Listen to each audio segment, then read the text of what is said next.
For more content on today's episode, make sure you check out the Al Nicoletti YouTube channel, the Al Nicoletti Facebook page, the business page, the Al Nicoletti Show, which is on iTunes and Spotify. Tons of past episodes on the Al Nicoletti Show. You can check out the Instagram at Attorney Nicoletti and all the amazing micro content and quote cards from all the guests on the Al Nicoletti Show. Check it out. Welcome to season 3. We are going to dive in. I got to do my intro, of course, but you are in for a treat today with a super investor that's been in the game for more than 20 years. He is awesome. So stick around. We're going to dive in and dive deep on season 3, the premiere episode. I'm so excited. So here's the intro. You know, I all love doing this whole thing. So, hey everybody, my name is Al Nicoletti. I'm an attorney here in Florida, and welcome to the Al Nicoletti Show, where I bring on real estate super investors, rising rock stars, movers and shakers,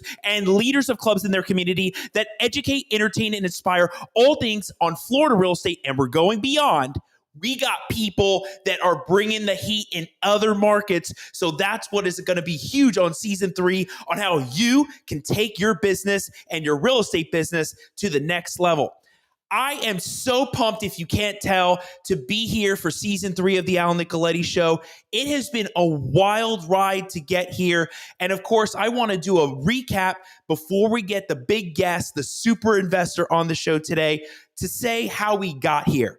So season 1, that's when we weren't even in the studio at the time. Season 1, that was just on Zoom, right when the pandemic was still happening.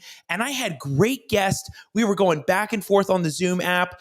And we did that for a whole season 1. And then back in April of 2021, that's when the whole studio got built. And that's when we started season 2, doing this live with the whole virtual and bringing people on side by side video. That kind of changed the game a little bit with the show. And we were starting to do even more micro content. And season 2 was amazing with the guests that we had on. And it just felt like a different dynamic with the shelf in the background. Some of the amazing guests that have been on the show, like the Hive Mind, John Alexander, Adam Locklear, and we're going to have some great guests. The Geeks, the Cash Geeks that were on the show in season 1, New View Trust, Yellowbird. So in season 2, we had amazing guests. And now season 3, we are going to have even more crazy, amazing guests that provide the best value to you in the real estate biz. You got to stick around, be interactive. You know, I love that people are interactive and are going to comment. I'm going to jump in the comment section too to make sure people are, recognized that are commenting. So, but before I begin, I have to do a special thank you to my whole crew.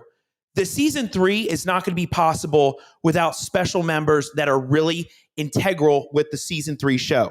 Michael Williams, thank you for being here. I know he's sitting in the back looking at the whole camera. Yeah, he's giving me this. So, Michael, thank you for being the producer of the show. I really appreciate it. You're doing an awesome job. Thank you for all the micro content. I love everything that's coming out. And everybody, like the micro content that you're going to see for season 3, it's just game changer. Like I've seen some of the stuff behind the scenes. It's incredible. Taylor Nasta, I know you're watching. Thank you so much for all the incredible work to get to this point. It's going to be an amazing season 3. Thank you, Taylor. Thank you, Cody, for the graphics, the amazing graphics that are coming out with the season 3. Amazing stuff. So I have an incredible team, and I just want everybody to know that it's not possible without a team behind you, having everybody come together to help make things happen. Yeah, I'm behind the mic, but having that team really, really matters. So thank you all to be a part of this, and it's just amazing. So season 3, the first episode, I have the Dave Dey super investor on my episode today. Dave has been in the game for more than 20 years in real estate investing. We're going to make sure we have all his stuff that goes up on the episode that you'll see come up on the screen there. But on this show today, Dave Dey is going to talk about how to find opportunities as a professional problem solver. See, there's a lot of issues with problems in real estate. There's always a problem. Here's a problem. Here's a problem. But Dave's perspective is, how do we find that solution? And he's going to talk about that. And we're also going to discuss about making your offer a service instead of a negotiation. Wow. So step away from the negotiation mindset and look at it as a service. He'll talk about that. And he's going to share on a way to at least get one deal a month with no marketing, no mailing, and no sales call. I don't know how you do that. And he's going to talk about that. And then he's going to talk about at the end, because we want to keep you all here to see Dave, right all the way into the end, because he's going to provide so much value. We're going to talk about a new niche he's targeting with no competition period, and how you can join Dave on this venture opportunity. He's going to tell you how you can get with him on it, provide the details, and dive right in. So without further ado, on season 3, the premiere, everybody welcome Dave Dey. Dave, welcome to the show, man. Oh, Al, I've been so excited about it. And shoot, I've been backstage here and I've been admiring your shelf. That is one eclectic shelf right there. I mean, is that from all your guests previously? Yeah, and it's only growing. Like, all the books are from past guests. I'm actually going to have Dave Richter on soon on the show. But New View, awesome. Richie, and you know what, Dave? I need a second shelf because there's so many things. I need more, So I love it. I'm already putting in my Christmas wish list, and it's most of the books on there. You got the violin, of course. Did you have like Yo-Yo Ma as a guest before? Or? Not yet, but he could be. Maybe he does real estate investing. And he hey, you never know. You never know. No, that's awesome. Thank you so much for having me. Yeah, no, this is a privilege to have you on here. It's an honor. Dave, tell everybody about Dave Dey. Like, how did you get into real estate investing? What was your journey like to this point? And just tell everybody what it was like. Oh, good God. It'll be an hour. I have a story built for late night infomercials. That's the truth of the matter. When I first started, it was 5 adults, 3 dogs living in a motel room. You actually haven't even heard this story, but that's actually how it started. And we were staying in the motel at the time, and it was about 3 o'clock in the morning, and again, those infomercials, they're doing something. They know what they're doing being on at 3 o'clock in the morning, because there was this guy on there, and at 3 o'clock in the morning, everything sounds amazing. Let's start with that, okay? I'm not even allowed to have a credit card after midnight. So when it came down to that, there was this guy on TV. His name was Carlton Sheets. And Carlton Sheets said, you too can be a real estate millionaire with no money down. Well, that sounded amazing. I don't know if it was the 3 o'clock time frame or if it was a message that resonated with me, but I was like, I want to be a real estate millionaire and I have no money to put down. So this is perfect. I actually signed up for the course back then. This was in 97, 98. I actually was so hand to mouth that I called in and I did. They had, back then it wasn't Zelle, it wasn't put in your card and chips or anything like that. It was check by phone, and we were so hand to mouth that my check bounced, but the course came anyways. And God bless them, I called and I tried to make it right with them. They couldn't even find me in the system. So I tell people, I've been doing this for over 20 years. I've been a part of over 2,000 deals, and I still owe Carlton Sheets $200. So I don't. Hey, I actually found out that about 2 years ago he passed away, and I actually reached out to the family. And now I'm actually friends with the daughter and such, and I let them know just how much their dad changed my life, and he changed a lot of people's lives actually. And but that's how I started. Who knew that one of those infomercials would work? But and of course, let's be honest, it started with that course, but it definitely didn't end there. I've been on this journey of learning and trial and error. I can tell you, for all the things that I do right, I can tell you 100 ways to not do it right, and that's from experience too. I like to call myself, because we've actually been through two of the booms and the busts and such, and as a result, I call myself a rags to riches to rags to making it back again. So that's been it's been a fun, it's been an interesting, we'll call it, it's not always been fun, but it's been an interesting ride, and I'm glad that I'm still here. Dave, let me ask you a question. So you brought up Sure. a really interesting point. So you say like rags to riches to rags to riches. So what was that ride like when you were just starting to make it? You made it and you were doing well with real estate, or I don't know if that was another point in real estate, and then back It to was. rags. Like what was going through your mind when you hit the high point, and then all of a sudden you're going back to a low point? Like, you know, a lot of people would probably give up at that point. What Oh, was your absolutely. mindset? So it was during that '03 through '07 boom. We were absolutely crushing it during that time frame, doing anywhere from 3 to 18 deals a month. And the thing was that the money, and that was actually the key to that boom.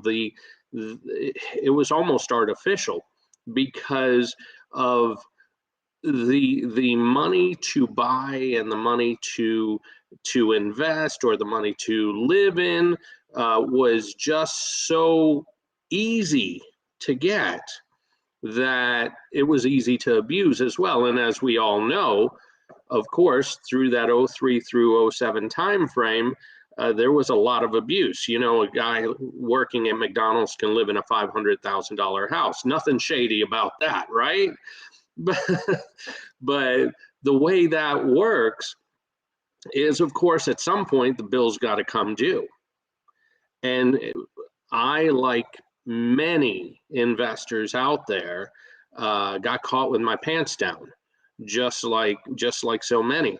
And it was almost like going back to square one. In fact, it was worse than going back to square one, because I had a taste of what it was like to succeed. And it really was it was a very difficult point. And there really was, it's funny that you bring that point, because there were actual points where, oh, absolutely, I wanted to give up. And I really wanted, but there wasn't a choice. When I first started, like I said, it was in a motel. We had gotten in through, it was the mindset. You know, a lot of gurus talk about, burn your bridges so that you have no way to retreat and stuff like that. I say, let's let's think a little more rationally. If I had to do it over again, I might not burn every single bridge as I go into entrepreneurialism. But at that point, when I got that Carlton Sheets course, I absolutely had to do it. It wasn't a question of if I could do it or I should do it. At that point, I had no other options. And so, in the same instance, when 2008 hit, I absolutely, I'd been through a lot of wonderful times. I got to experience a lot of incredible, experiences through being able to be a success during that time frame. But when the bottom fell out, it was like going back to square one with the memories of what was going on. So it absolutely was heartrending. But what was interesting was there was actually, and it sounds corny, It actually sounds corny, but there Mo's out there. Mo's actually one of my very good friends in the business, and he just gave a shout out. Thank you, Mo. Awesome. There was actually a day, and I can tell you what day it was. It was December 31st, 2008. Okay, so it was coming right into 2009, and I actually was driving to grab a bite to eat with pocket change practically. Okay, and I was pulling out of our house, which was in foreclosure. You know, so we're talking about really bottom of the barrel. But I actually was pulling out of the driveway, and I stopped the car just before coming out. And I don't want to go into a soapbox or into a preaching mode, but I absolutely had this moment. And it may help some people because we're at the beginning of a new year. And I want to share this one part, but that one day, and it was December 31st, I stopped and I said, you know what? The year's not over yet, and I'm not going out in defeat. I actually was yelling this in the car. Nobody else is around me, but I yelled this. And I said, the year's not over yet. There's still a few more hours left, and I am claiming victory, and I am not going out in defeat. And this is going to be a new year. And I took that with me into the new year, and it was in 2009, a few months later. It didn't change anything in that moment, but it was a mindset change. And in that moment, I decided that I'm not quitting. I'm not going to give up. I'm going to move forward, and I'm going to succeed again. And it was that year that I actually developed my system to find private money through public records. And as a result, I actually got funded from that point, and it re-energized or restarted my career. Interesting. What about finding private money through public records was captivating to you at the time? Well, during that bust time frame, the deals got better. And by the way, that should be something that people realize. We're in a great market, and that's awesome. People can go broke in a great market just as easy as they can in a bad market. If you don't have deals, or if you don't have a way to get the deals and such. We see people that are buying stupid at this point. But deals got better during 08, 9, 10, 11, 12, and 13. And if you notice, the millionaires and the billionaires that came out of the bust, there were more millionaires made during the bust than there were during the boom. And one of the absolute key points to that is the money. So in 2008, the deals got better. Properties that were going in the hundreds of thousands were now going in the thousands. But the money had disappeared. All that hard money, the private money, the lenders that were willing to let you sign for a deal had disappeared. That had become an absolute, that was the sticking point. So what I noticed, though, is, and I kept on trying to get deals, and this was what was going on in 08 and a good bit of 09. I was trying to get those deals. I was doing the same thing that I had been doing between 03 and 07, but I wasn't succeeding. I couldn't find the buyers to wholesale to. I couldn't find the money to actually fund the deal. It was like the old saying about insanity, trying to do the same thing, you know, the old saying, exactly. But when I actually stepped back and took a look at who was succeeding in that market, I noticed there was a small group of investors. It could be on the small end and it could be on the big end. But I was looking at, in my demographic, in my area, there were some investors that were still just rocking it. And what was their secret? Well, doggone, they had money. They had access, they had backers that were allowing them to actually buy these deals during that downspout there. And that's what really made me realize, wait a minute, there's deals. It's not that they've disappeared. The money is the key. And then when I took it one step further, where do I find this money? And that's when I realized it was literally a one-day epiphany. Just like I told you about that one-day epiphany in December 31st, this one was about May of 2009. And I decided, wait a minute, let me think about this. If I actually use public records correctly, and everything is in public records. And by the way, as a nugget, and Mo has heard me say this, others have heard me say this before, but if you know how to use public records correctly, if you know how to decipher them, one of my favorite books on your shelf is DIY title searches. Right there, John Exactly. Alexander. Yeah. Absolutely. That's brilliant. That is absolutely brilliant, because if you know how to, there you go. Yeah, Absolutely. Shout out to the man. The land mogul himself. John is a legend. John is a legend. So absolutely.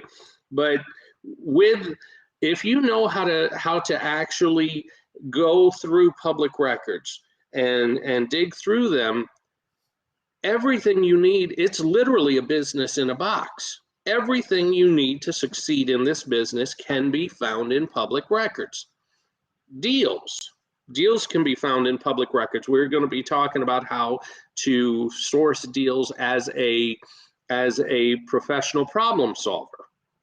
Well, one of the key points, and I always point this out to people regarding being a real estate investor, I ask people, what is a real estate investor? And the answer is a professional problem solver. That's what a real estate investor is. We get tied up in the numbers and the cute stuff and the CRMs and all the cool stuff that make our business go. And we forget to get back to the basics of the business. And the business is professional problem solving. If we got to that, there would be two automatic results. One, this would not be such a vulture mentality that everybody else has about us. You know, people talk about real estate investors as vultures. Well, and the sad thing is, in some cases, there are, because this is the key point. Real estate, being a professional problem solver business, if somebody doesn't have a problem, why would they sell it their house for anything less than retail? Okay. And if you try and buy a house without solving a problem for any less than retail, you're actually stealing equity. Okay. But if you realize that as a professional problem solver, you actually have a currency. Your currency is problem solving. Okay. When Joe Public goes to a bank, he uses his credit currency in exchange for a mortgage. He trades that mortgage currency in exchange for equity, and it's a fair trade. We have a currency ourselves. Our currency is problem solving, and we trade our currency for equity, and that's a fair trade too. So now, when you realize that, number one, you're going to get rid of the mindset of selfishness. But you're also going to find this business so much easier. I no longer invest based on a market. Whether it's a good market or a bad market is not going to make a difference to me anymore. I solve problems. And that's going to be, I do my investing, I do my deal sourcing, I do my deal generating and closing and funding based on solving that person's problem. And guess what? That's never going to run out. As long as this world keeps turning, as long as we're in this world, there's going to be people with problems. And as a result, you will never find yourself out of a job. Talk about a true, economic stability position there. So going back to that point, though, knowing that as a professional problem solver, everything to do this business is in public records. You can find all the deals you want. In fact, we haven't talked about it, and sometimes this goes into my bio, sometimes it doesn't, but I don't market for deals. I do zero marketing. I do zero mailing. I do zero text blasting. I do not spend a dime on marketing. I source every deal out of public records. And think about this. My favorite type of deal is a abandoned house. Why would someone abandon a perfectly good house? Okay. I call it the 4 Ds. Have we talked about the 4 Ds before? I don't think we have, but I just want to say, Dave, before you continue, this Sure. is why I have you as a guest. I love all of this information, and when you are on a roll, man, you are on it, and we just love listening to this, because this is where the real problem solver of Dave Dey comes out. This is the best right here, right? So, Dave, you keep rolling with it. We have to hear all about the problem, getting to solution, how you find those best deals in public records. Everybody's taking notes. I'll tell you that. Okay, absolutely. And we will hit that. By the way, everything that I say, we're not trying to sell anything today. I'm not, at least, trying to sell anything today. When I even talk about you joining me on my new venture with no competition whatsoever, I'm not asking you to pay me.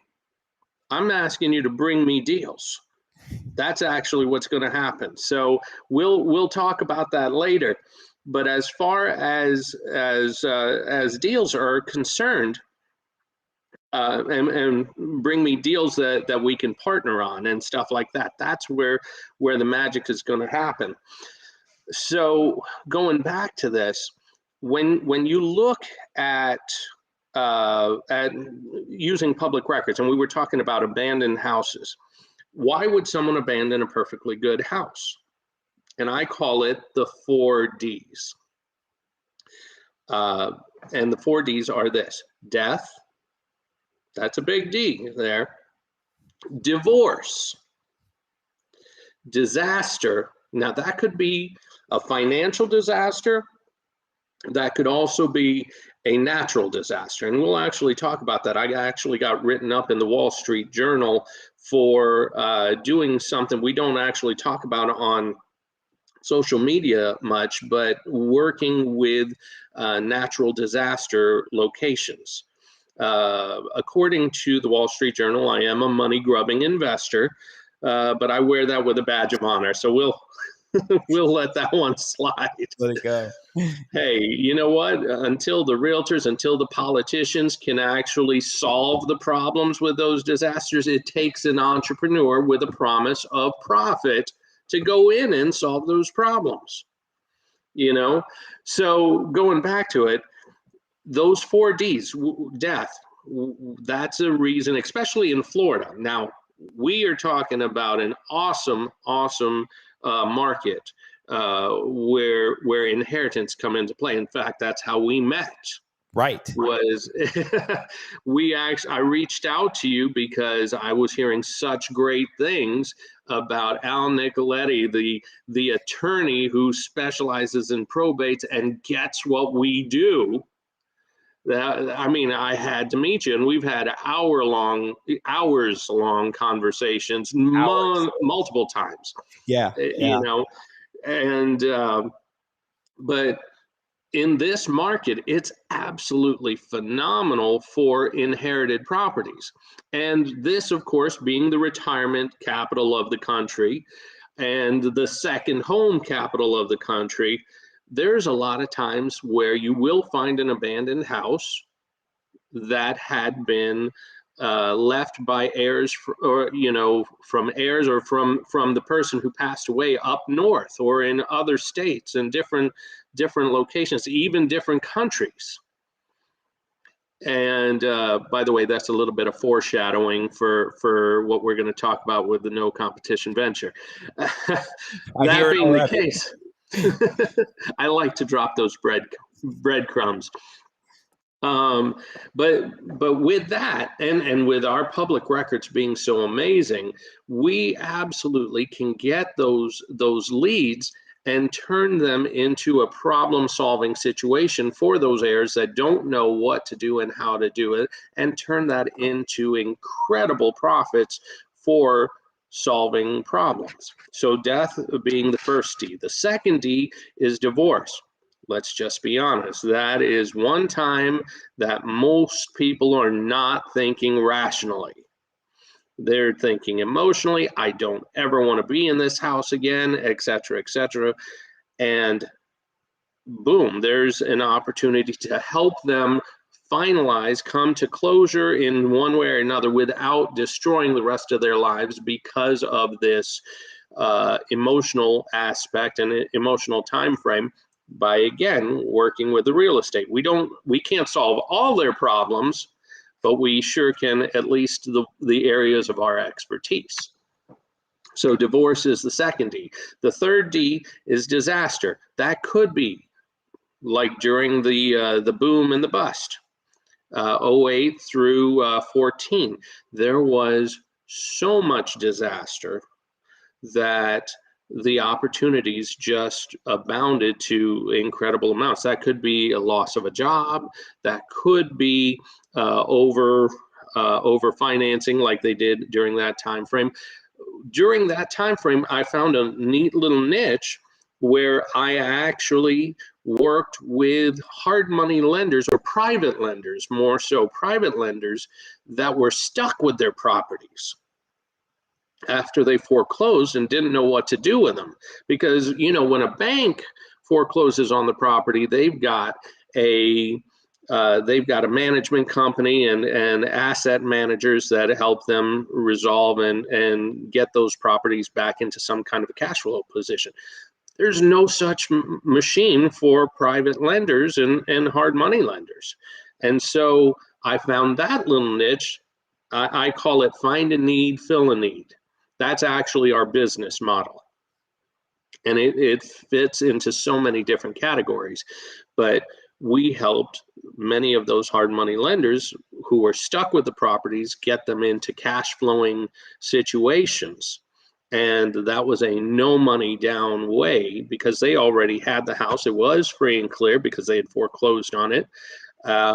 In many cases, they would fund the repairs for themselves on that, and we had a no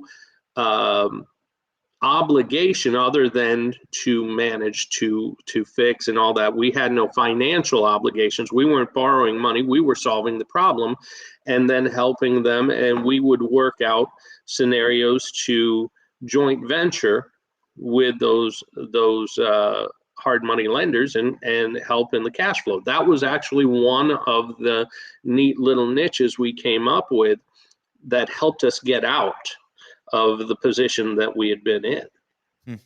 So, and on the opposite side, finding those people, let's say that the loans had gone bad, and this works with not just hard money lenders, private lenders, owner financiers. Many of the people would just, they can't pay, and so they disappear.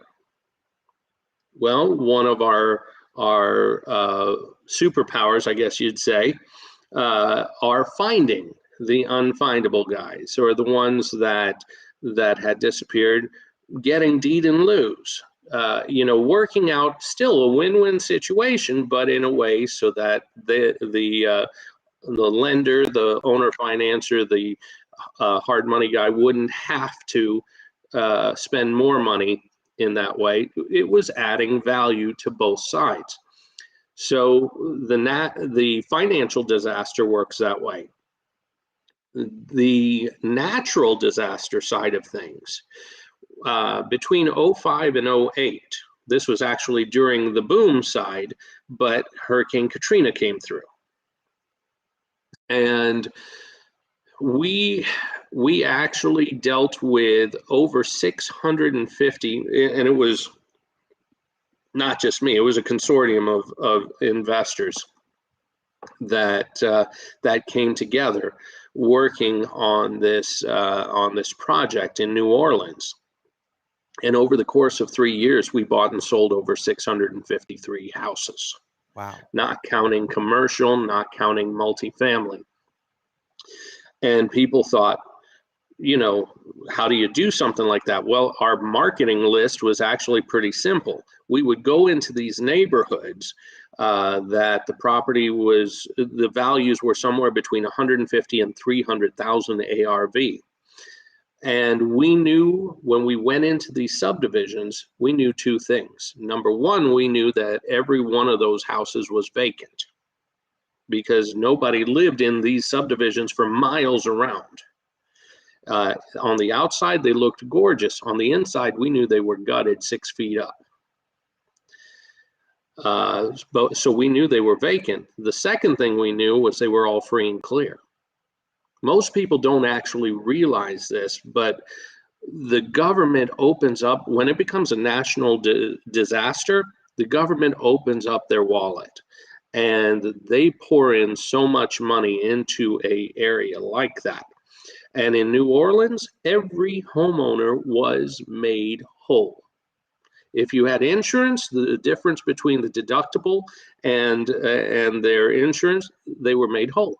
If they didn't have insurance, they were just made whole. Everyone was made whole. Every house was free and clear. Talk about a marketing list, right?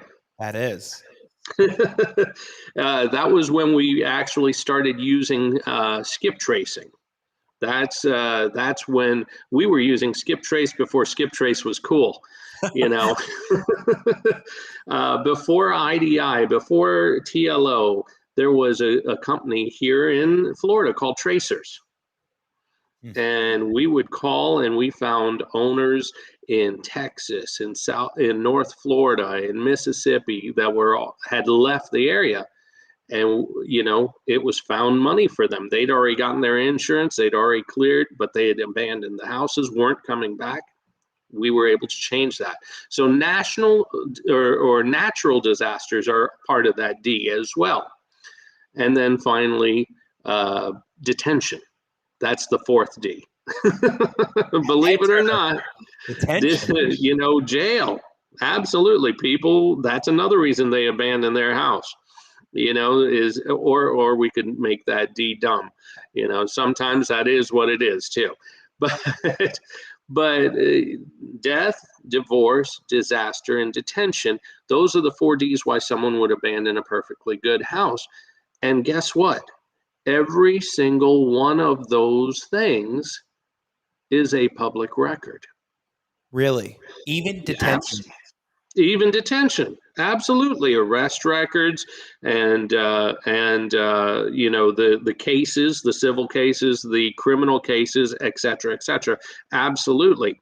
All you would have to do, just to give you one nugget right now, as a one simple part, it's actually part of each one becomes their own system. I should say that right now, but I'll give you one quick nugget on that. If you look up,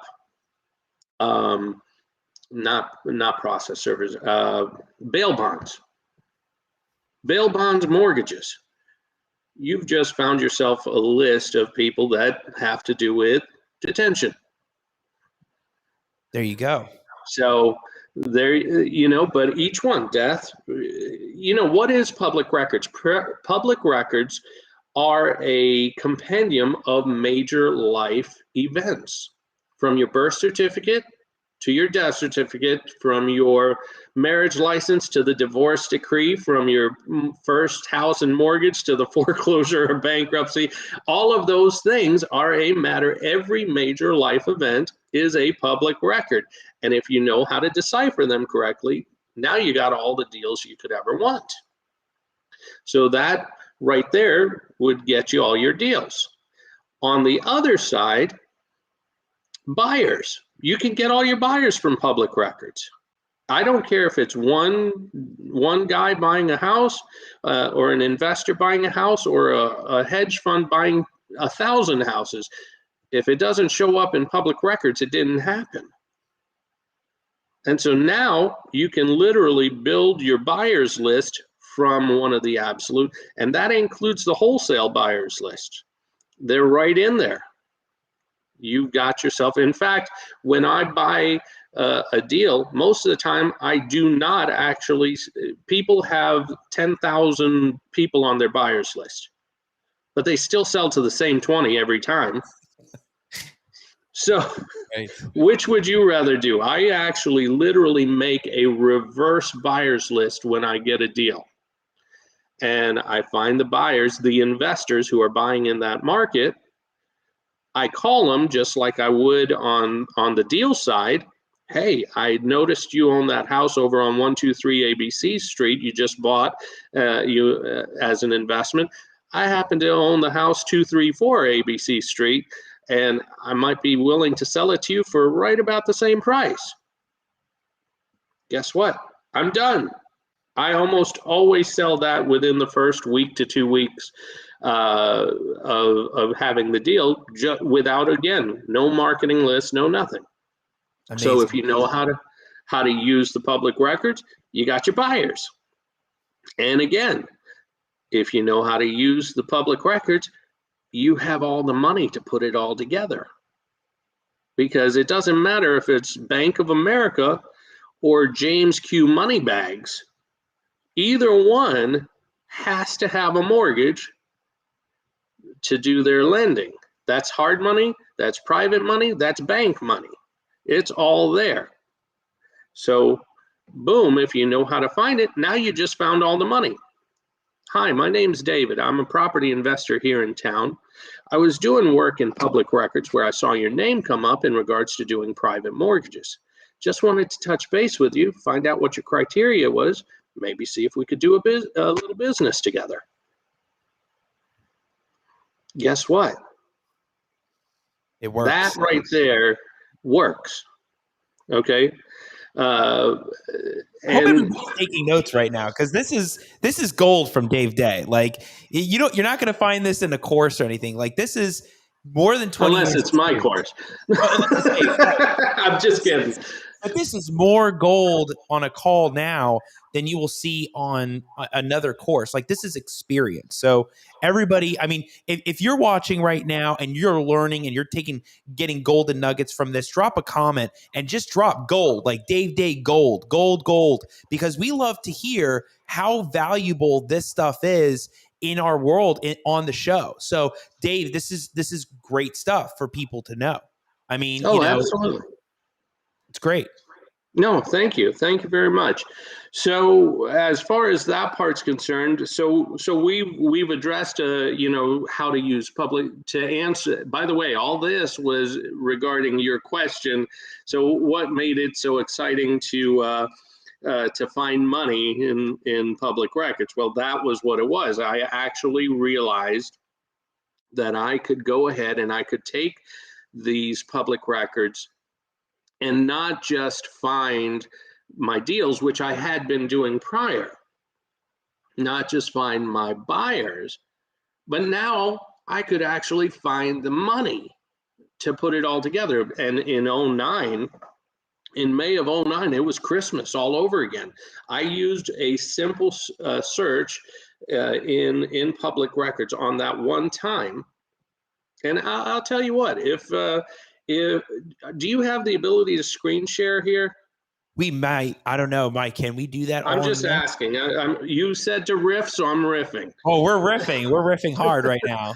And Dave, I just want to say there's comments. I want to make sure before we go forward. Daniel Solis, he said, love this already, Al. Your content is off the charts. That's Dave, right? I mean, we love having Dave on. Mo said Dave Day's in the house. He said truth. D. Garcia, Dave Dey, the man, the myth, the legend. Look at that. Daniel Solis, gold, triple platinum. Not even Oh, gold. wow. Look at that. Thanks, Daniel. And Brandon West. Hey, Brandon, how you doing, man? He said gold. So, people are taking some great golden nuggets from this, Dave. I Incredible. certainly hope so.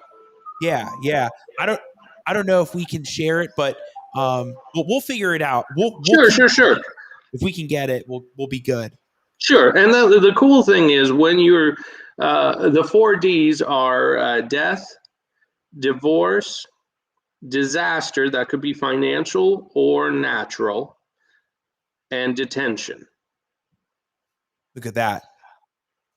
I think we could share. Let's see. I think we can share it. Yeah, go for it. I can tell you what to do. Dave, I can tell you what to do. This is Michael. Look at the bottom of your screen. There's 6 icons, okay? You have your microphone, your camera, and then there's one that says share screen. It looks like a computer laptop. Y'all are getting great info from the show. We're live. Look at this. This is great. You know what? I don't have this. I do see that. Okay. So I have the ability to, it's got the little red line across. We'll come back to it in just a little bit. I think if you click on it, it'll give me the option. Yeah, you should have the option. Okay, very cool. One of the things I'll do when we get to it, I'm going to give you, I call some of these things, because when you use public records, by the way, it stops being art and starts being science. Okay, and by that I mean, if you follow the rules, they will work every time. It doesn't matter if you know how to do it or not, or if, many times when investors or when gurus teach, it's theory, or it could work depending on who it is and if they have an outgoing personality or any of those things. A few of the tricks that I'm going to show you today, and when you're working with public records, it's science. If you do this, 1 + 1 will equal 2. Okay, and search plus search equals deal. Search plus search equals money. Search plus search equals buyers. That it really does work that way. And I'll actually give you a pretty cool way. Sometime in this call, I'll actually show you how you could find all the private hard money lenders in your area. And if you need to make a call and actually find a deal or find a lender for one of your deals, I'm going to show you how to do that. So we got another breadcrumb for a little later in the call. Love it. So going back to this, so we were talking about, it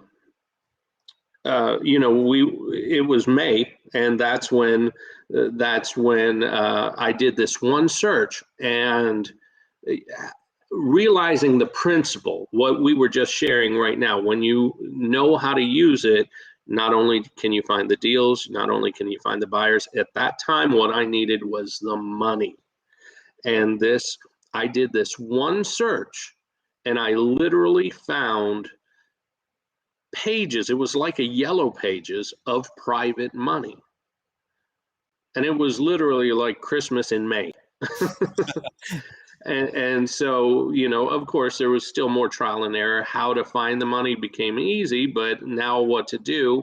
And you heard that elevator pitch that I just shared a little bit ago.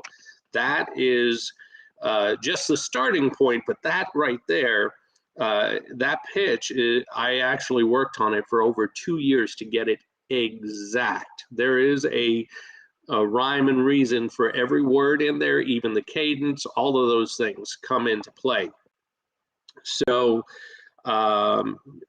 and to hear that one again, you're just going to have to replay this later, or it'll be in the micro content.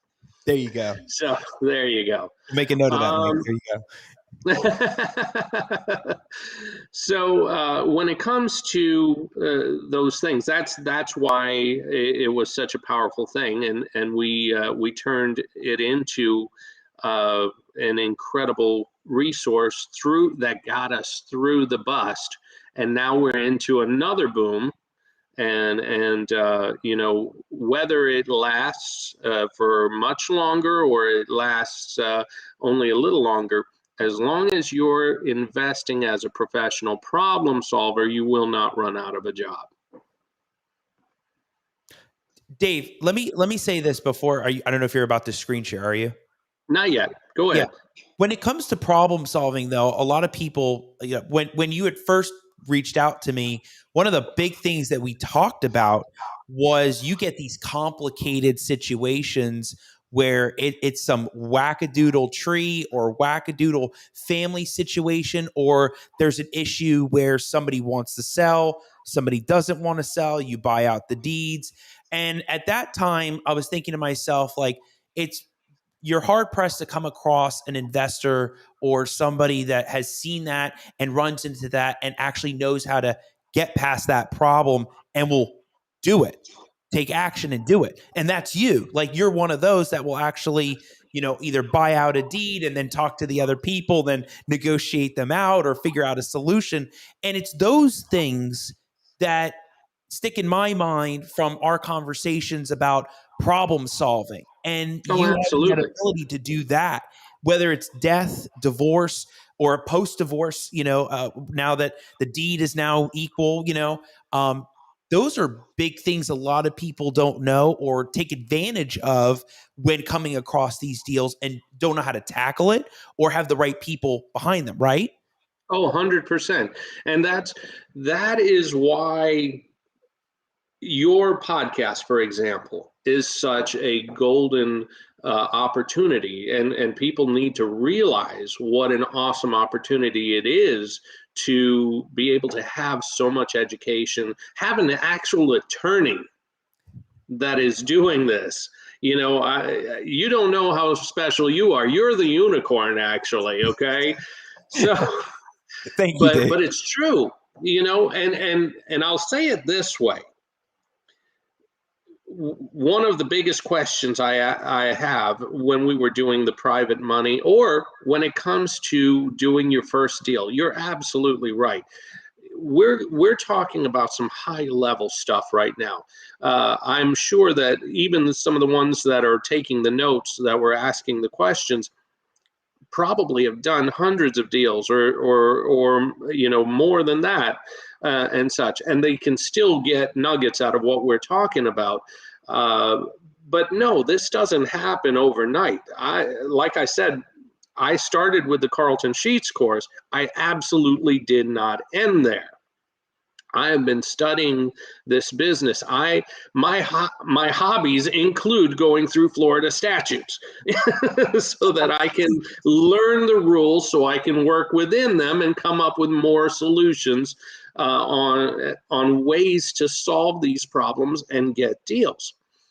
But one of the cool things that I've learned, and if I can share one nugget that is so powerful, you'd be able to have enough just on this one nugget for everybody else. If you don't have, number one, the credibility, or number two, the knowledge to be able to solve these problems or to be able to raise the money or any of those things. One of the biggest questions I get is, it's my first deal. How do I get this private lender to back me? The first question they ask is, how many deals have you done? Well, I haven't done any deals. Oh my Lord, what do I do, right?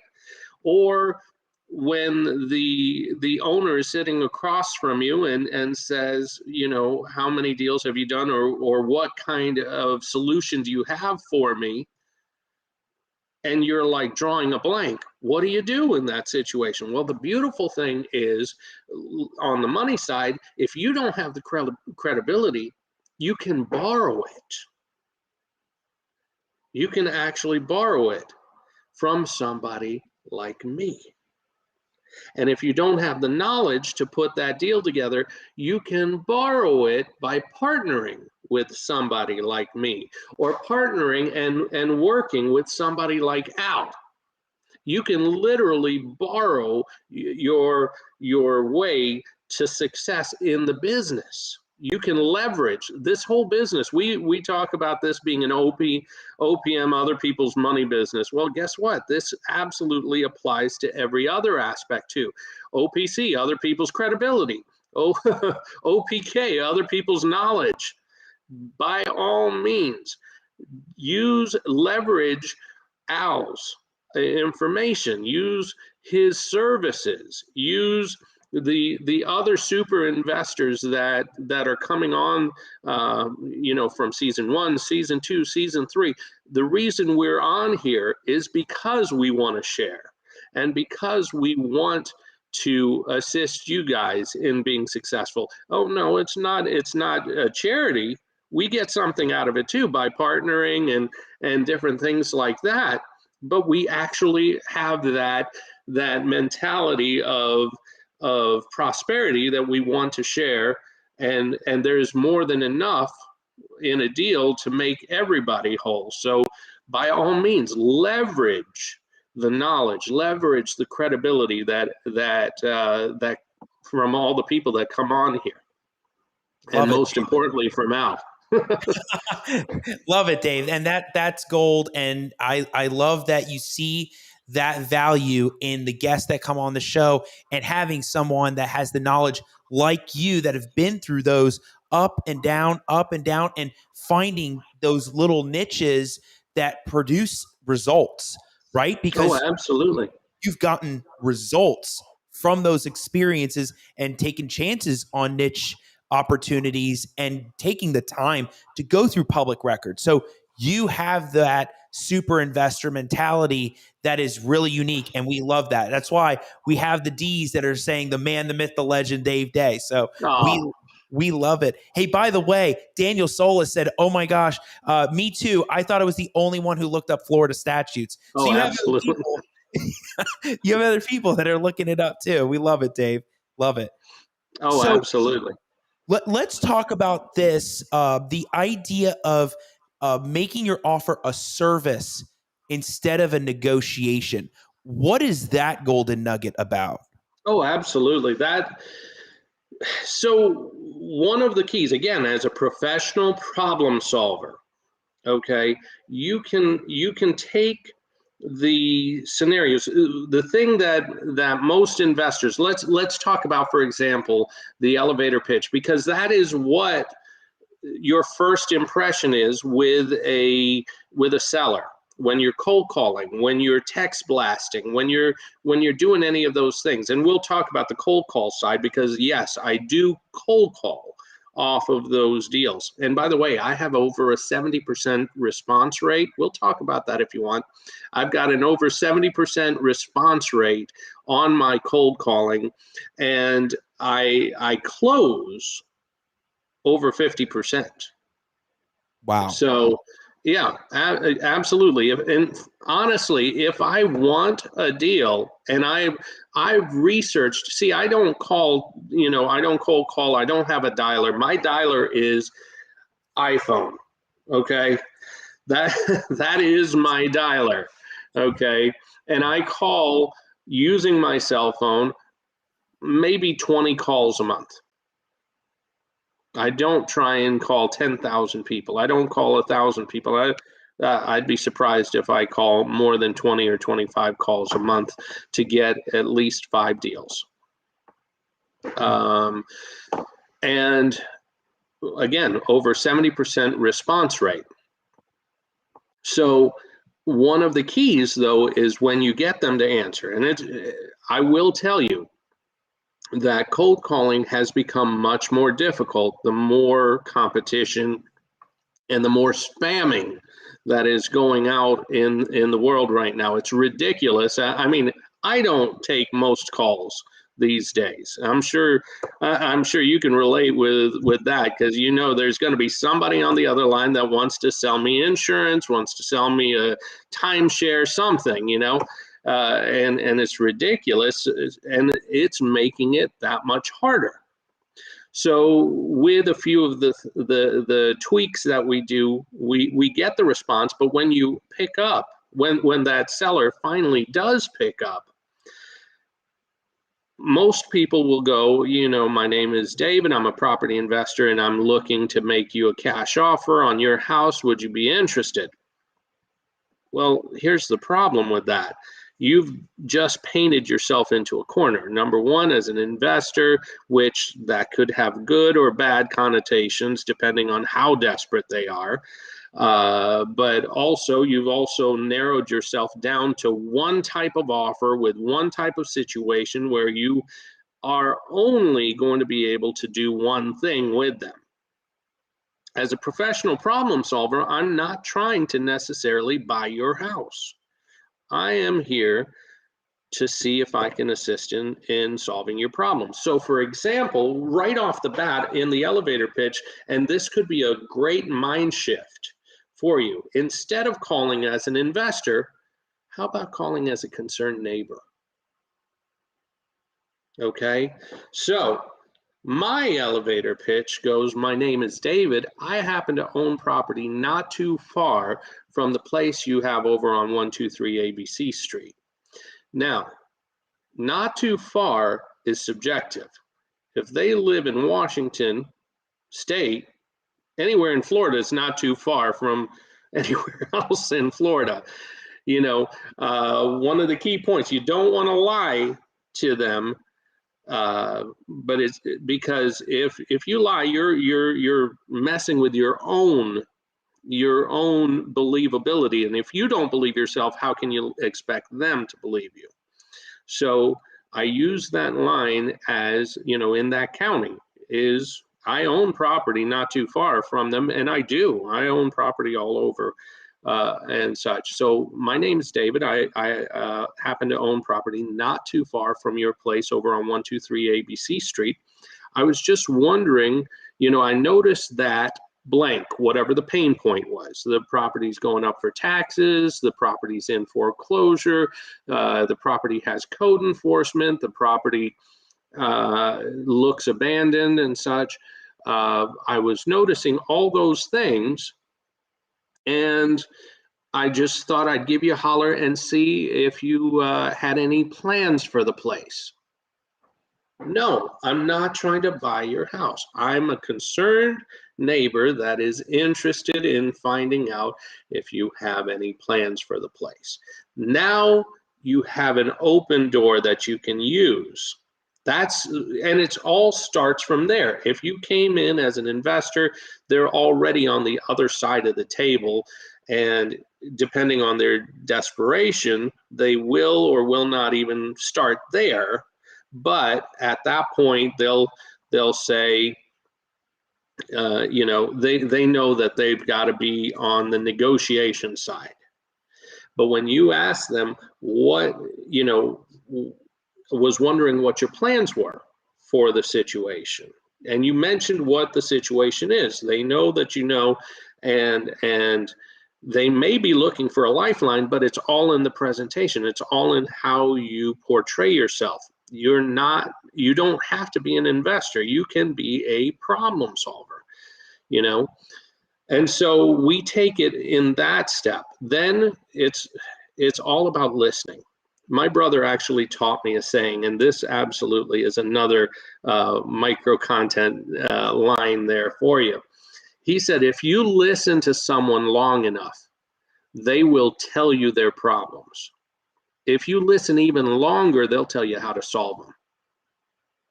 That is an absolute mind changer, because God gave you two paddles over here in one mouth. You know, you use them in that form or that number. You listen more. If you listen twice, what you're saying, will actually resonate more, will actually make more sense, and you can actually open yourself out to more solutions, not limited to buying the house. I had someone, because of course they're probably getting 5, 10, 20 calls a day as well. So you got to stand out. One of the people I called not too long ago, actually, I called him, you know, my name's David. I own property not too far from your place over on 123 ABC Street. I noticed that the place was going up for taxes, and I had actually planned on bidding at the steps, but then I thought, you know what, maybe he doesn't actually even know that the property is going up for sale. So I thought I'd reach out, touch base, let you know about it, and see if you had any plans for the place. I took that approach, and that was it turned out he actually didn't know that it was going up for sale when it was. He thought that he had time to pay it, and I actually told him he didn't need my help beyond that, but we ended up talking further, and if he does get to a point, guess what? He'll call me. I don't have to get every deal, you know? And in that situation, I actually felt pretty good because I did actually help him out and told him about it and solved it. He ended up calling me back. I really want to thank you for telling me about that. And that's just as rewarding as the money. So in that situation, I had someone else I called. He cut me off. He's like, so you want to buy my house? I'm not selling you my house. I said, who said I want to buy it? And they stopped. It stopped him when I said that. And he said, you don't? I said, I just told you, I own property not too far. I was wondering what your plans were for the place, if you needed any help or anything like that. And you have to match tone, by the way. So I actually was talking like this. I'm speaking up. I'm more excited sounding and such. It's like, oh, okay. Well, no, I actually don't. We ended up buying the house. Wow. Because and it started with his I'm not selling you my house, because he's hearing from people all the time, I want to buy your house. And it feels like predators jumping on. Everyone wants a lifeline, and you're offering a service. You actually are offering a service, and if they have any sense, then they should, and if your offer is actually a valid offer, they should be taking it, whether it's to buy the house, whether it's help refinance the house, whether it's in restructuring the situation, whether it's even a personal loan. Something could be a solution, and if they don't take it, one of two things happened. Either they're not in their right mind because it was a solution for them, or they, actually three things. One, either they're not in their right mind, or they have a solution that they actually are implementing, or more likely the case, you didn't communicate the way that they needed you to communicate. It is not a one size fits all. When any investment takes place, whether it's buy, sell, whether it's lending, it doesn't matter. It always boils down. By the way, here's a nugget for you. Every private lender, if you learn this one thing, you will be able to fund every single deal that you ever need to fund. First time, second time, doesn't matter. You will be able to fund every single deal. And if you don't get a deal funded, look at the two questions that I'm going to answer for you. This is where you blew it, okay? Every private lender asks two questions, okay? And if you answer them correctly to their satisfaction, every seller asks two questions. Every buyer, when you're trying to sell them a property, asks two questions. Same question.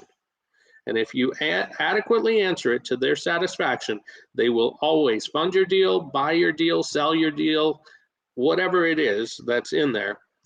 And if you didn't get the funding, the sale, or the purchase, look at these two questions. This is where you blew it. Question 1. And you may actually think it's almost too simple, but I promise you, this absolutely applies. Question 1, what's my security? How am I not going to lose my money? That's the private lender. You know, whether it's Bank of America or John Q. Moneybags. Bank of America, when they ask you about your 1003, when they ask you about your credit report, when they ask you about the valuation of the property, when they look at your bank statements, what are they asking you? How am I not going to lose money lending to you? What's my security? Second question, what's my return? Those are the two. If you adequately answer those two questions, they will always fund your deal. If you adequately answer those two questions to your seller, they will always sell you their property. If you adequately answer those two questions to a buyer, they will always buy your property. So, Mr. Leonetti, so Hal, Nicoletti, yeah, actually there is a Leonetti, by the way, but that's another person. I didn't know you were going towards me. Yeah, you're good. So Al,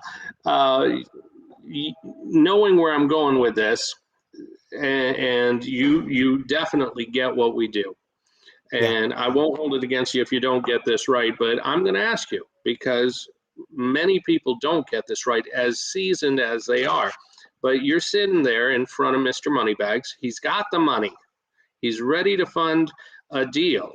He's got millions and millions. That's not an issue. You're sitting in front of him. You've got a deal that needs to be funded. And he asks you, what's my security? What's your answer? I don't even know what it is. Well, let's say you got a property and you're looking to get it funded. Right. So you brought it to this gentleman, and it is a good deal. We'll be clear. It is a good deal. So he asks, what's my security? Some kind of security interest against the property?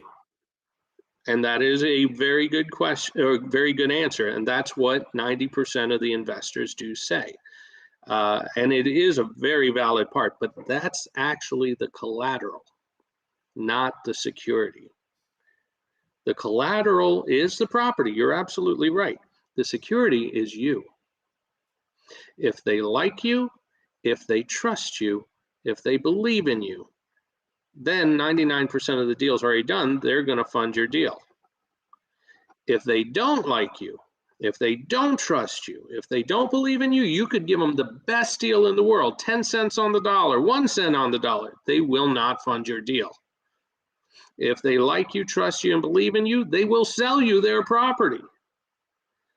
If they don't like you, trust you, or believe in you, they will not. It doesn't matter. You could offer them more money. I have offered less money, and they have taken the deal because they liked me, trust me, and believe in me. Okay, that right there is what my security is. And by the way, all three right there fit in that chronological order. They got to like you first in order to get to the point where they'll trust you. If they don't like you, that's where that elevator pitch can come into play. You know, when I call someone and they always say, you know, how are you doing? You know, I say, hey, how are you doing? Well, I'm doing good. How are you? I'm having a blast. Or say it's Friday and I call in and it's business or anything, I'll say TGIF, and they're like, yeah, isn't it though? And I say, yeah, but on Monday it's TGIM, TGIT, TGIW, and I'm actually breaking off their normal thought process with positivity, because what am I trying to do? I'm trying to get them to like me. If they like me, we can get to step 2. They'll trust me enough to say, do that first deal. Okay, I'll sign the contract right now. Well, I'm not signing the deed, but I'm signing the contract right now because first I liked you, and then, okay, I'm going to trust you this far. Then when you fund the deal, you close the deal. Now it comes to the believe in you. And by the way, your deal should not end when the contract's signed. Your deal should not end when the deeds are signed. Your building rapport should continue. In fact, most people, and here's another one. When you're sitting across from the seller of a property and they just received their check for that house from you, most people, I ask two questions. There's two questions you should always ask them, and it's not what's my security, what's my return. There's two questions you should ask every seller when they've received their check. And 99% don't ask, and they leave millions of dollars on the table. Question one, what else you got to sell? You know what? One of the coolest deals I ever did was on a mobile home park. It was a 240 lot mobile home park in Lubbock, Texas. And we bought it for $750,000. With owner financing, $100,000 down, with the seller carrying back the $650,000 in a second, with no payments and no interest for the first year on that $650,000. My goodness, that was a wonderful deal. I was controlling the whole 240 unit property for $100,000. Okay. And I asked him the first question. What else you got? He said, well, now I don't have anything else, but if you'd asked me a year ago, I had 5 more parks. Imagine if I had actually reached him back then and I asked him that same question. We wouldn't be talking, or if we were, I'd be in Hawaii while we were talking. So, but you never know. When you ask, they either may have another property or they may know someone. Referrals are awesome, awesome, awesome. Going back to what's my security, one of the best things you can do, and if you've done deals, go through your entire deal catalog and get testimonials from every single part of the deal, from the seller to the lender to the title company to the realtor to the surveyor, the contractor.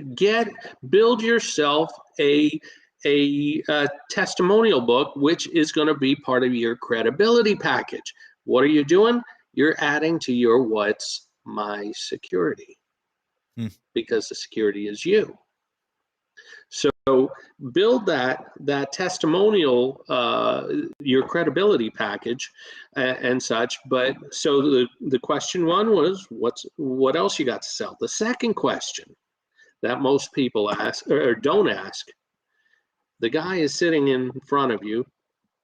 You have incredible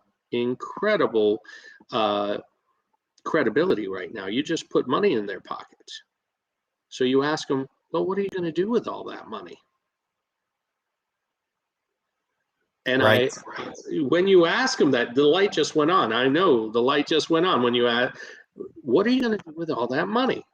Their answer will be every time, I'm batting 100%, not 99, not 98. When there's money involved and they ended up with it, sometimes obviously if you're doing a subject to, or if there was no equity or something like that, then you don't ask that question necessarily. But let's say they got 50,000 out of the deal, 100,000, 200,000, whatever it was. What are you going to do with all that money? Well, it always boils down to, I'm going to go ahead and pay some bills. I'm going to do something nice for the family. I'm going to put the rest, I'm going to invest the rest. That's what they say. I'm going to invest the rest. Okay, well, what are you going to do? Most of the time they're going to put it in a CD. And that's when you put your surprised face on. Not a CD, CD. what kind of return are you going to get from that? Oh, maybe 1.5%, 2%. Really? Again, with a surprised face. Really? Did you know how I bought your house? Actually, it was one of the previous sellers that I'd worked with that I asked the same question to. And I said, what are you doing with all that money? And they said, well, we're going to invest it in a CD. And you know what? I'm giving them 6% on their money. That's a whole lot better. And it's secured by quality real estate like your house. What did I just do? I've created another private lender. Another transaction. Absolutely. So you never stop with just the contract or the deed.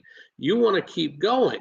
And I know there's people out there that are putting their light bulb on and they're like, shoot, I should have done that. Guess what? It's not too late.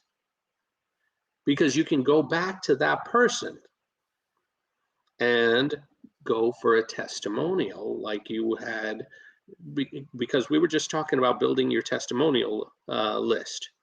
Right. Hey, I know you remember me. We bought your house over on 123 ABC Street 6 months ago, and I wanted to check in on you, see how you guys are doing.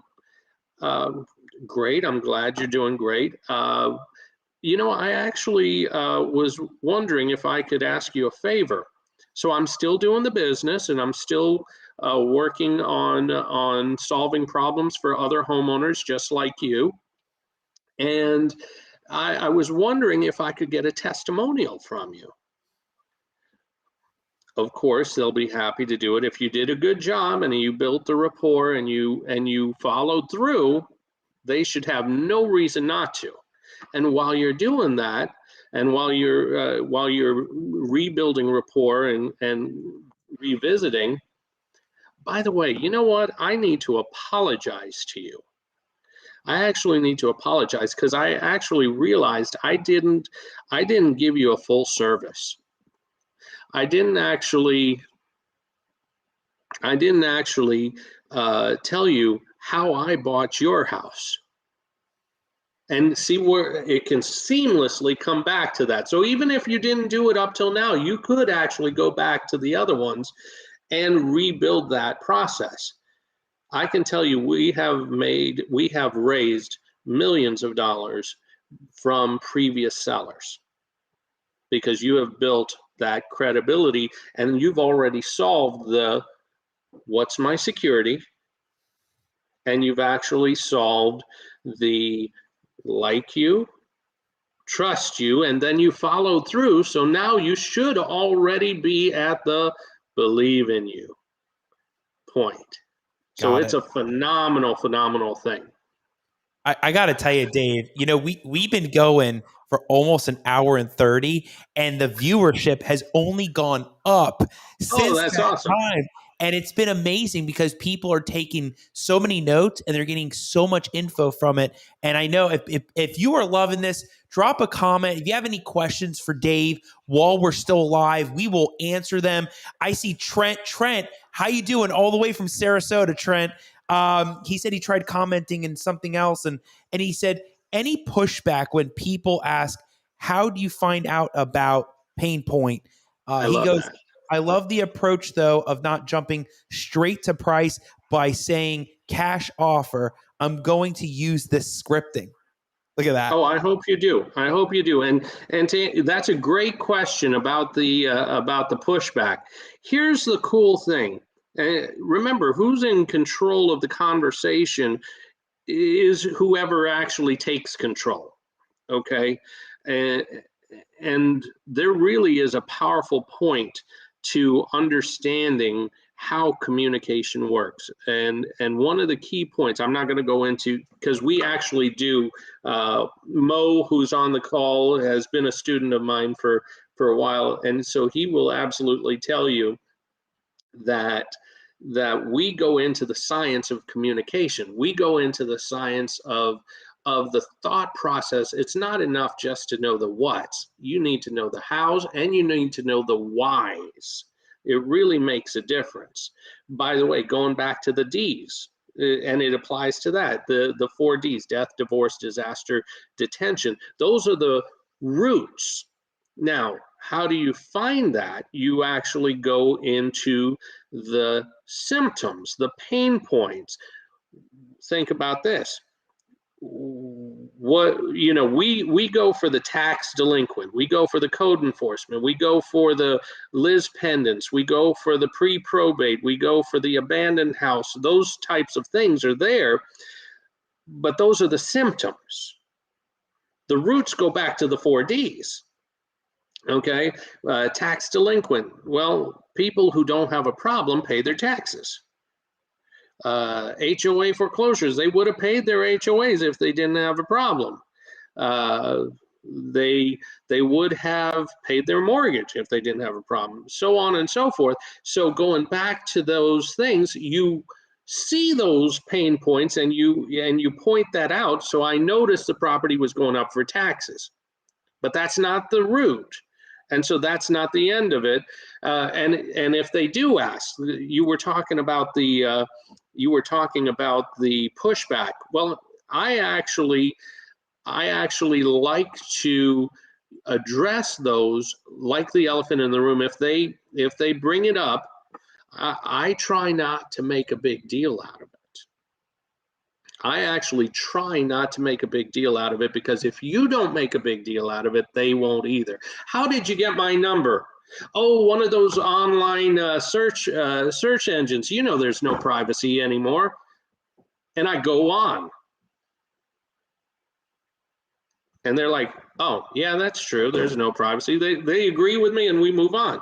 How did you find out? Well, it was on the tax deed sale list. I was actually going to bid on it, but I thought, you know what? I may need to give you a holler and see if you even know that it's going up there, or, see if you have any plans. I may be able to help you, because I hate for it to go to tax deed sale and you not end up with anything out of it. Okay, move right on. If you don't make a huge deal out of it, I turned it back into the service I'm offering, not why and how. Don't worry about that. You address it, and I like to be straightforward on it. I don't like to pussyfoot around it. I don't like to just say, oh, well, it was. If you start feeling guilty about it, they're going to jump on that. Okay, but if you don't make a big deal out of it, okay, I put $1 down on the contract. What am I going to do with $1? Frame it. On to the next question. See, those are the things. If you don't make a big deal, they won't. Control the situation by addressing it and moving on. So to answer your question, you address it. How did you find the pain point? Well, it was public records. Look at that. And move on to back to the solution. I wanted to see if I could help you come up with a solution for your place so that you don't end up losing out all the way. And then go back to asking them questions about the situation. Because again, if you listen long enough, they'll tell you the problem. If you listen even longer, they'll tell you how to solve it. And take it from Dave, because you keep listening, you're going to figure out all these things and find the solutions to these problems. So, absolutely. Another great question from Trent. So, and a great answer from Dave. Thanks. Dylan says, great info. Dave, what are some of the most common problems that you saw for sellers that a quick cash offer won't fix? I'm trying to build my tool belt of help I can offer. Oh, absolutely. So depending, again, with the abandoned are my favorite deals. Now, I absolutely will go after other types of properties as well, but I'm looking for personally the highest equity situations and the situations along those lines. So when I am seeing an abandoned house, some of the problems that we're resolving is, number one, a house that's abandoned is not an asset. It's a liability in and of itself. because God forbid somebody slips and falls on the place, or a dog bites someone, or a squatter jumps into the property and hurts themselves. This is no longer an asset to you, it's a liability. Those taxes, the code enforcement that goes against their name, you're solving that problem all in and of itself. We do in many cases. I'm not saying this is every time, and it's definitely a more advanced strategy, but we do a thing called deeds for dollars, where if the solution, in many cases, we will offer, if the offer is low enough, if the property can be bought for low enough, and then you resolve the situations yourself, we'll take a quick claim deed and we'll pay them cash, or, obviously it could be a cashier check or whatever, but we'll pay them prior to a closing. Now, like I said, don't try this at home without some backing, without somebody who can help you and make sure you're getting the right deal, and make sure you are finding out, i.e. that book, DIY Title Search. That's a huge, I do my own title searches. Of course, we use title companies and such, but I will spend up to $20,000. Absolutely. There you go. I will spend up to $20,000 to buy a place on my own search before I will invest in the title search and such. And again, don't try this at home without knowing what you're doing, having gone through it. Get the title search from the title company. By the way, if you're in the Florida market, you can reach out to me. I will give you access to an O&E guy who will do private title searches for you for on average $50 to $60. Cool. Yeah, and he can usually get them back to you in a day or two. So that can be another part of how you can solve those problems. But each of those points, the pain point is the problem. Okay, the root may be the D's, but the pain point is what they are addressing, and what the problem is that you can help solve. So it could be code enforcement, it could be the back taxes, it could be other liens and such. Let's actually, you know what? I'm going to give you a very cool way to write your contracts. Most of my contracts almost don't have numbers involved. Many of my contracts, I won't say most, but many of my contracts don't even have numbers involved. They have services. Okay, so let me ask you a question. If you saw a property, and let's say the purchase price is $100,000, but it has $90,000 in code enforcement liens. So you've got the property, and you've got actually we'll say the purchase price is $100,000. It's got $10,000 in property taxes and $80,000 in code enforcement liens. One of the ways that I frame my offer as a professional problem solver and making my offer a service is I'll say, look, I understand, we both know what's going on here. We understand about the back taxes. We understand about the code enforcements that are running at $100 a day, $500 a day, whatever it is, running a day. And we already know about the foreclosure or whatever else, the liens, judgments, and all that stuff. But let's set that aside for a moment. What do you need for you?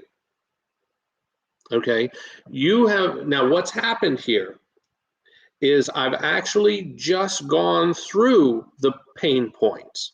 So even though I'm saying, let's set them aside for a second, oh, there's still the elephant in the table. You know, there's still the elephant in the room. And so we do know, and I'll repeat it again. So yeah, we know about the taxes. We know about the code enforcement. We know about the judgments and so on and so forth. But let's set that aside for a second. What do you actually need for you? And many times they'll say, well, I just need moving money. I just need to be able to get another place. I just need, or maybe they already have a place, and I just want to, be able to buy my son a car, or something like that. Any number of things. Well, guess what? Maybe it's cheaper or it's a better solution to actually get the car than it is the money to get the car. Okay, so many times it'll be taking the property subject to all liens and encumbrances plus a car, or plus the moving truck and 6 months rent at this property. So I'll literally put the service down as part of it. Now, most people, when they see, let's use that number of $100,000 purchase and $10,000 in taxes and $80,000 in code enforcement liens. Most people would write the contract for $100,000, and the owner wanted $10,000 for themselves. Most people write the property for $100,000. Well, here's the thing: you're going to have to deal with the code enforcement, especially if it's a title company close. You're going to have to deal with the code enforcement before you can close. And what do we know about code enforcement? Most of the time, we know they'll negotiate. Right. So let's say we can reduce it down from $100,000 to $10,000. If you wrote the contract for $100,000, who gets the benefit? The seller does. Well, here's the thing. The seller already had an expectation he was getting 10 grand. So we'll write the property for taking property subject to all liens and encumbrances plus $10,000 net to the seller. That was his expectation. That's what he needed. There it is. Now I'm going to do the sweat equity. I'm going to do the work and the heavy lifting and the things that are needed to fix the code lien or to get the stipulation or whatever. Sure, I'm going to have to pay the taxes, but I was able to reduce the property from $80,000 in code liens to $10,000 in code liens. Now who gets the benefit of that sweat equity of what you just did in work? They still get the number they were expecting. The 10,000 has not changed. They've gotten their change, and I now have the property for 30. That's a great way to, just by making that little tweak to how you write your offer, if you break down what the problems are, you can absolutely take them into bite-sized pieces, and you can actually turn each of those problems into an income stream because of the reduction of you using sweat equity to build additional equity, forced place equity, whatever it is. They get what they're supposed to get. You work to solve the problems. It's not for free. You're not stealing equity because you're working the solution. And you actually get to turn it into a much bigger profit point from that. Love it. Creative drafting and creative thinking and critical thinking when it comes to doing that stuff. And that takes experience, Dave. I mean, and that's why people are going to go back. I mean, so many things in this one call that, I mean, you can take so much from. It's amazing. Alicia, thank you so much for watching. She asks, excellent info. Really like this way of communicating to the seller. Have you come across any sellers that push back on this method? Oh, absolutely. 100%. You're not going to be, like I said, I close over 50%. That means, 49% of them don't end up going my way. Most of the time, if you go with the credibility point, what's my security? What's my return? With a seller, okay, the security is me. I love to, if you're noticing one thing about me, this is old hat, okay? I'm able to riff like this because I've done this for years and years and years. Actually, my negotiating style is teacher. Okay, My negotiating style is teacher. My raising funds style is teacher. My selling style is teacher. Why? Because we were just talking about what's my security is if they like me, they trust me, they believe in me. So it's 100% credibility. I would submit to you that the highest credibility point that you can have is as a teacher. So when you educate the owner as to the problem, as to how to maybe even how to solve the problem, or educate them as to his options regarding the problem, that trust factor comes in, and we really don't have a whole lot of pushback because I use that credibility thought process of giving, of sharing, of teaching as an educator. And as a result, people take more offers. They will take lower offers to work with me. They will take, they will be much more likely to do an offer. And like I said before, the seller many times will end up continuing to do relationship or business with me after the deal, because that educator mindset builds credibility ongoing, and it really goes a long way to get to succeeding in this business. Great answer. Dylan says, thanks, Dave. I do a lot of driving for dollars. When contacting sellers, how would you suggest to elevator pitch? I don't have pain points other than physically distressed. Should I mention that? Oh, absolutely. That is a very important pain point right there. I noticed the property was looking abandoned. I was wondering what your plans were for the place. And again, from that concerned neighbor approach, that's actually a very valid question to ask. And I get surprisingly low pushback from that type of situation. They know, yeah, it does look abandoned because it is abandoned. My uncle passed away and I don't know exactly what to do with the place, or I wanted to go ahead and probate. I don't have the money to do it.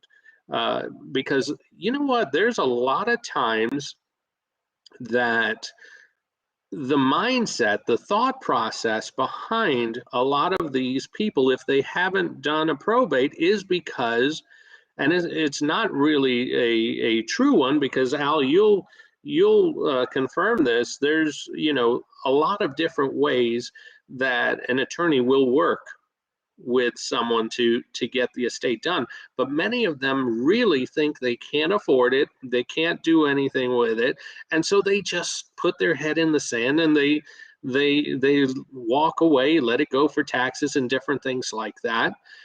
And as a result, it just becomes they could have, by just being educated to their options, they'll bring it to you.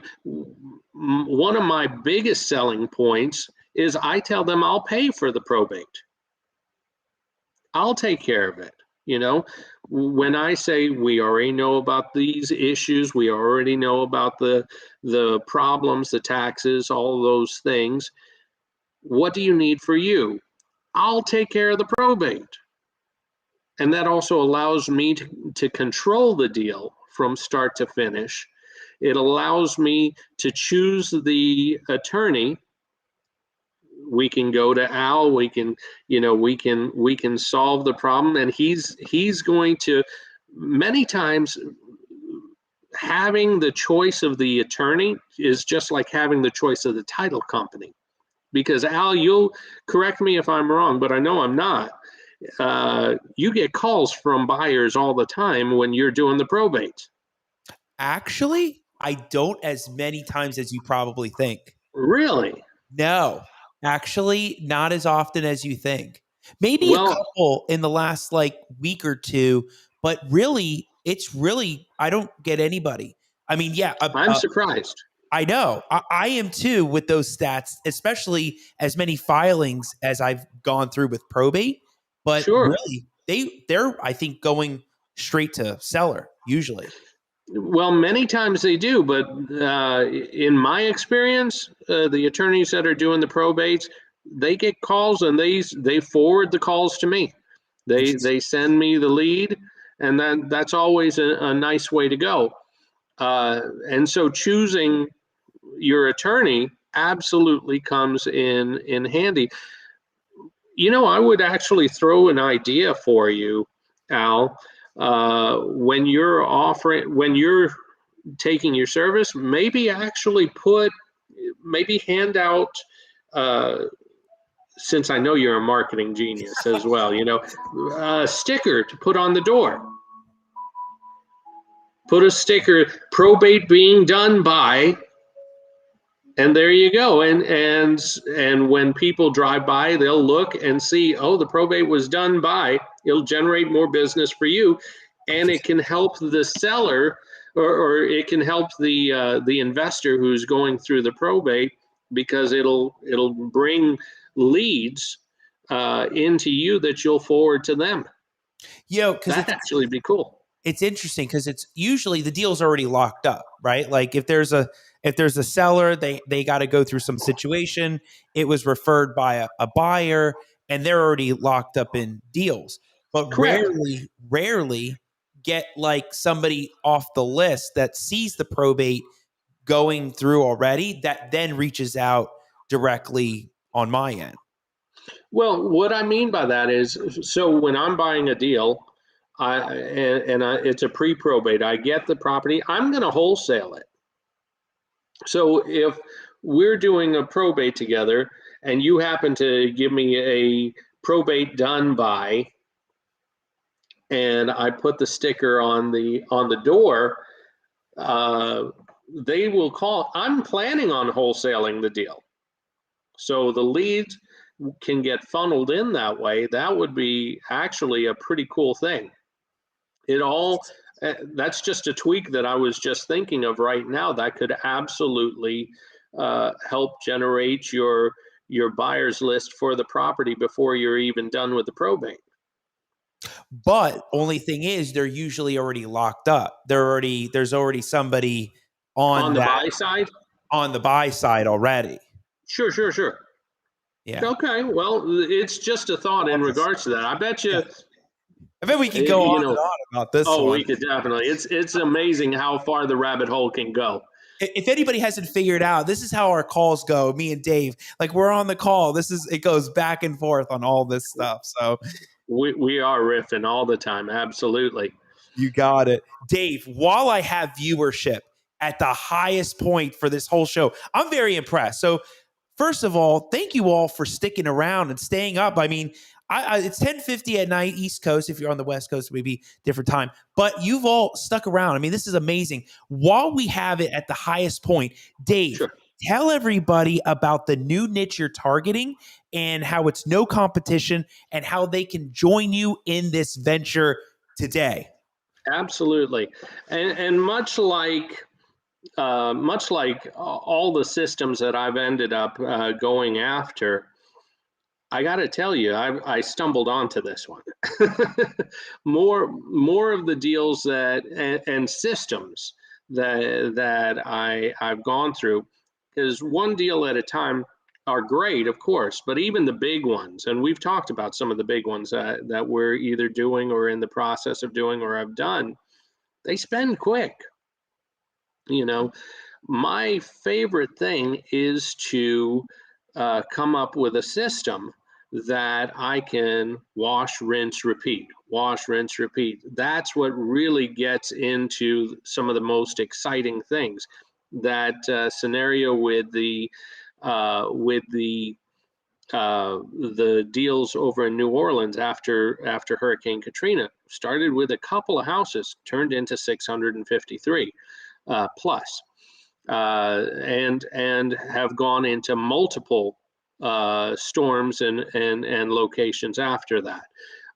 We did a deal with a hedge fund that ended up that was the largest certificate buyer of tax certificates in the state of Florida, and turned it into over 280, almost 300 deals from the certificate owner when properties ended up becoming tax deeds that they still held, which 80 to 90% of the time they'd end up with just their return. But with that 10 to 20% where they ended up with the property, we were able to get those properties and sell them.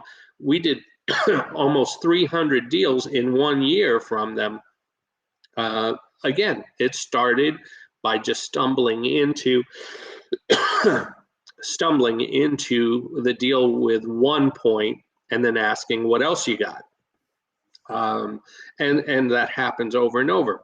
Well, I came across a abandoned property over in Melbourne, and it actually turned into 4 houses, 2 in Florida, 1 in Melbourne, 1 in Palatka, and 2 in Michigan, where the owner was in Canada. And we were able to find the owner, and we ended up getting all 4 properties for under $75,000. That's a phenomenal return if you do the math on 4 of them. And no, the Michigan houses are not ones that you'd sell for $10,000 or $5,000. It's going to be a nice payday when it actually finalizes. Then we came across another property. Actually, it's turned into 2 houses, a 3rd lot, and 7 additional lots ranging throughout Florida and even 1 in Texas. That was in an estate. The heirs were in Germany. Let me tell you, I have zero competition for that heir in Germany, because how do you find the heirs in Germany and in UK and so on and so forth? And I was able to come across a tool that'll be part of the secret sauce. But we now have a resource to find the out-of-country owners and the out-of-country heirs for properties here throughout the United States. So it's not limited to just Florida. And so we, just to give you an example, that 2 houses plus the 7 additional lots, we're getting for 40 grand. Wow. Yeah. We're not talking about small numbers, because it's found money to these owners. It's already, that is cool when it happens in the States. But when they're in other countries, you really are the only problem solver available to them. And it is a found money scenario. Many of them have no idea. I'm about to, tomorrow, I actually have on my appointment to call this heir in Ireland. The property is 10 minutes away from Disney. And I can tell you, we are going to be buying it not in the hundreds of thousands, but in the thousands of dollars. Wow. For this property, because it is a found money situation. And there are still problems that have to be solved with the title and with the issues. But in a scenario like this, when you have out-of-country owners, you become, especially since there is no competition whatsoever, we are finding some of the absolute best deals, period, out there in those situations. So what I'm telling people, because now that I stumbled across it and I got the tool to be able to find them, hey, bring me your leads that have owners that are out of country or heirs that are out of country. When you've hit the dead end, by all means, reach out to me, reach out to Al to reach out to me, whatever it takes. We will help you get that deal closed. I love it. I mean, finding a niche like that could be super helpful for people that buy land, but Oh, they're absolutely. overseas. Oh, 100%. You'd be surprised, especially in Florida. People love to be near this rodent for some reason, the mouse house here. And so people all over, this is one of the most popular places in the country. Of course, there's other places too, but this is absolutely one of the most popular places in the country where people from all over the world buy. And right now, you know what? COVID has created an opportunity. Many people are never coming back. So that's a natural disaster. So that falls under the third D. And in that situation, this was an actual interesting scenario. We bought a house subject to in Davenport, so about 15, 20 minutes away from Disney. It was a 4-bedroom, 3-bath home, fully furnished because it was used as an Airbnb and in a Airbnb community. Okay, the owner lived in the UK, got sick, will never be able to come back because he can't fly anymore. He said, yeah, it was going up for HOA foreclosure. And he sold it to me. Now, there was a mortgage that it was subject to, but he sold it to me for $1,000. And for $1,000, subject to, we've been able to cash flow that as a Airbnb. That's the power of a scenario like this. So and what is it? It's problem solving all over again.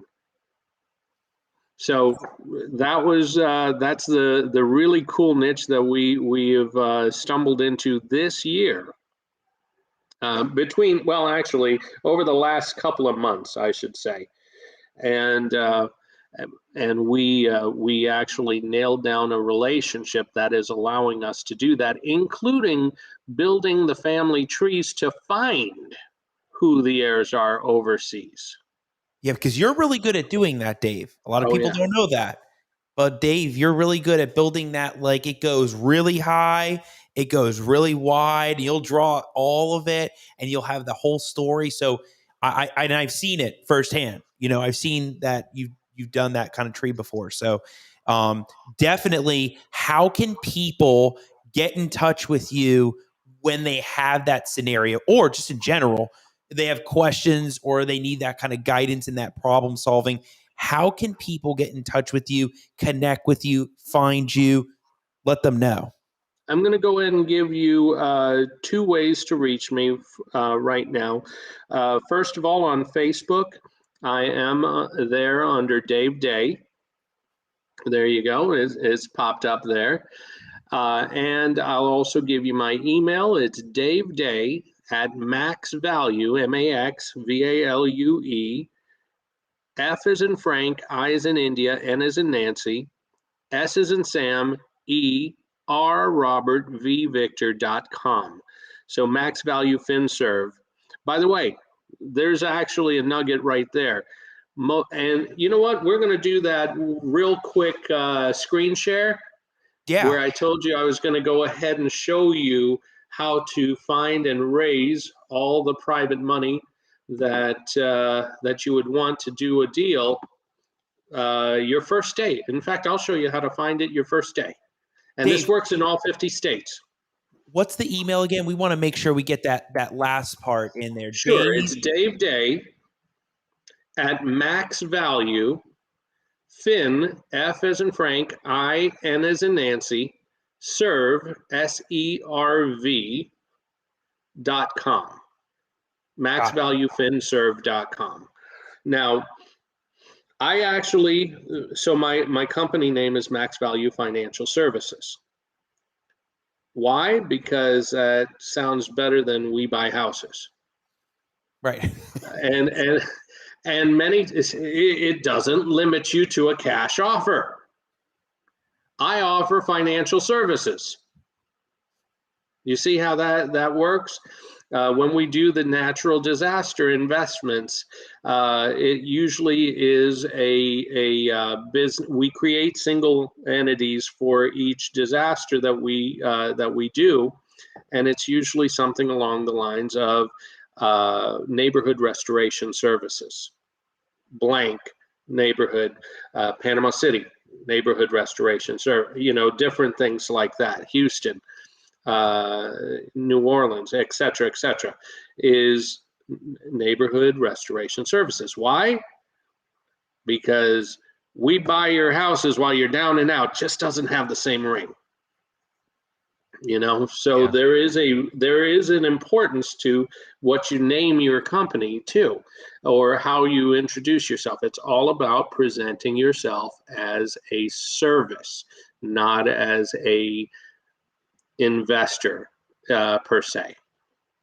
All right, so let's see if I can. All right, so let's pop the screen share. Aha! Entire screen, window, Chrome tab. We'll go with Chrome tab. And if everybody has any other questions while Dave is still live, well, we got him. We got Dave Dey. Drop a question, drop a comment, because he's about to share that screen. I think it's about to pop up right there. Look at that. Boom. Okay. Yeah, by all means. Now I'm on the screen, so Al, if questions pop up, you're going to have to tell me, because I don't see yours. Oh, I will. At the moment. So I'm going to start with Florida. So we understand that the Secretary of State is they have them for every state in the country, and the Secretary of State is where you file to create your corporations. I'm sure you guys understand that, right? You got it. So Florida's is what I'm going to use right now, but if you're in Texas, this works there too. And if you're in California or wherever else, this actually works in every state in the country. So this is not just limited to Florida. So we're going to go ahead and click on search records. So Al, I'm going to ask you again. I'm going to throw you out there and use you as an example. Al, do you have an LLC or a company? I mean, it's probably under law offices or something. Sure. So, if you have a company, yours is probably law offices, right? Right. Okay. What I've learned about entrepreneurs over the years is we are a unique breed, but we are absolutely crap when it comes to creativity. Your company is law offices, something or other. Guess what he does? He doesn't sell pizzas. He does law services, right? And if I were to ask any of the investors out there about what their company name is, probably it is We Buy Houses or House Investments or any of those things, correct? Again, creatively crappy with the creativity on names. We put what we do in our names. That's what we do. So how can we use that in finding money?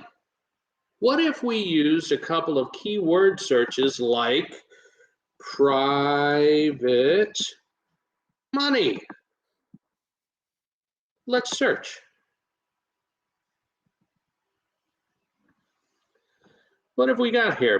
Private Money LLC, Private Money $, Inc., Private Money Institute, the Private Money Guys, Private Money Partnership, Private Money Investments, Private Money Portfolio, LLC.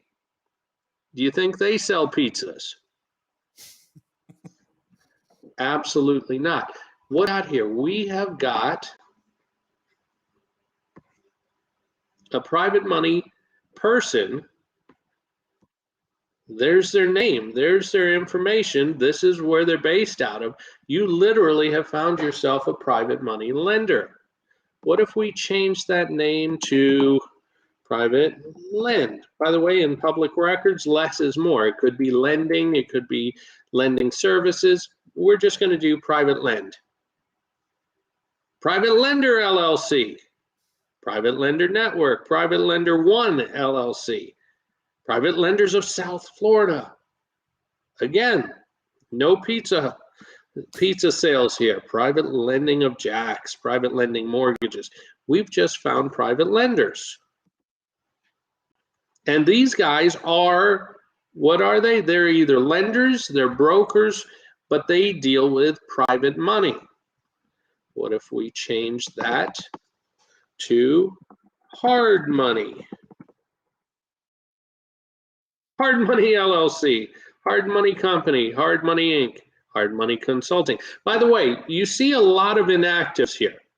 Okay, that's because there was a lot of lenders that came through the boom and the bust, and they've changed companies or whatever. Do you think just because the company is no longer in business that Jerry or Sean doesn't either have money to lend or doesn't know lenders? You're in the business, you rarely get out of the business. Yeah, you know there's people, right? You know who those people are. Absolutely. This works everywhere across the country. Now, generally speaking, now here's the cool thing about this list.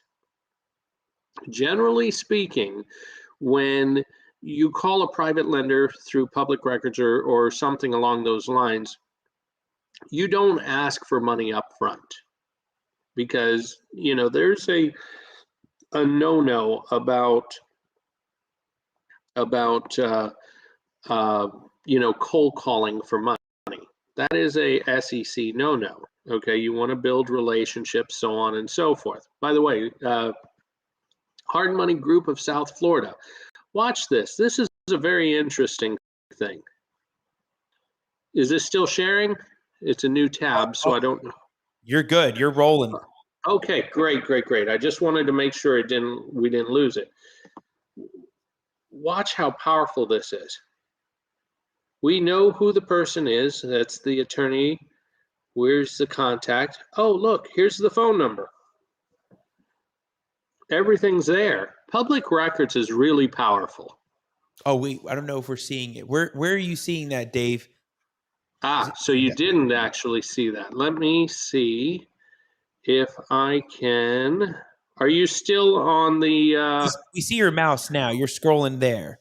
I think it's when you're going to your next page. We don't see that. I gotcha. Let's see. How do I switch that? View tab. Okay. So I'll share. Let's see if I can share again here. And we're back. One more time. Yep. And I'm going to share a new Chrome tab. We'll do this one.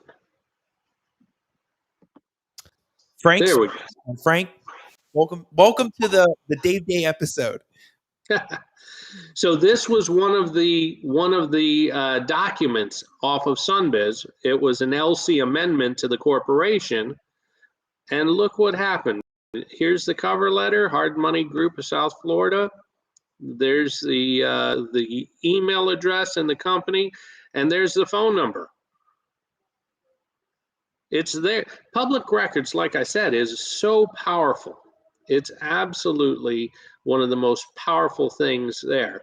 But going back to that, cold calling for money from an individual or just a lender, whether it's individually or from public records, is generally a no-no. But because they are a actual corporation with what as their intent based on their name? Lending money.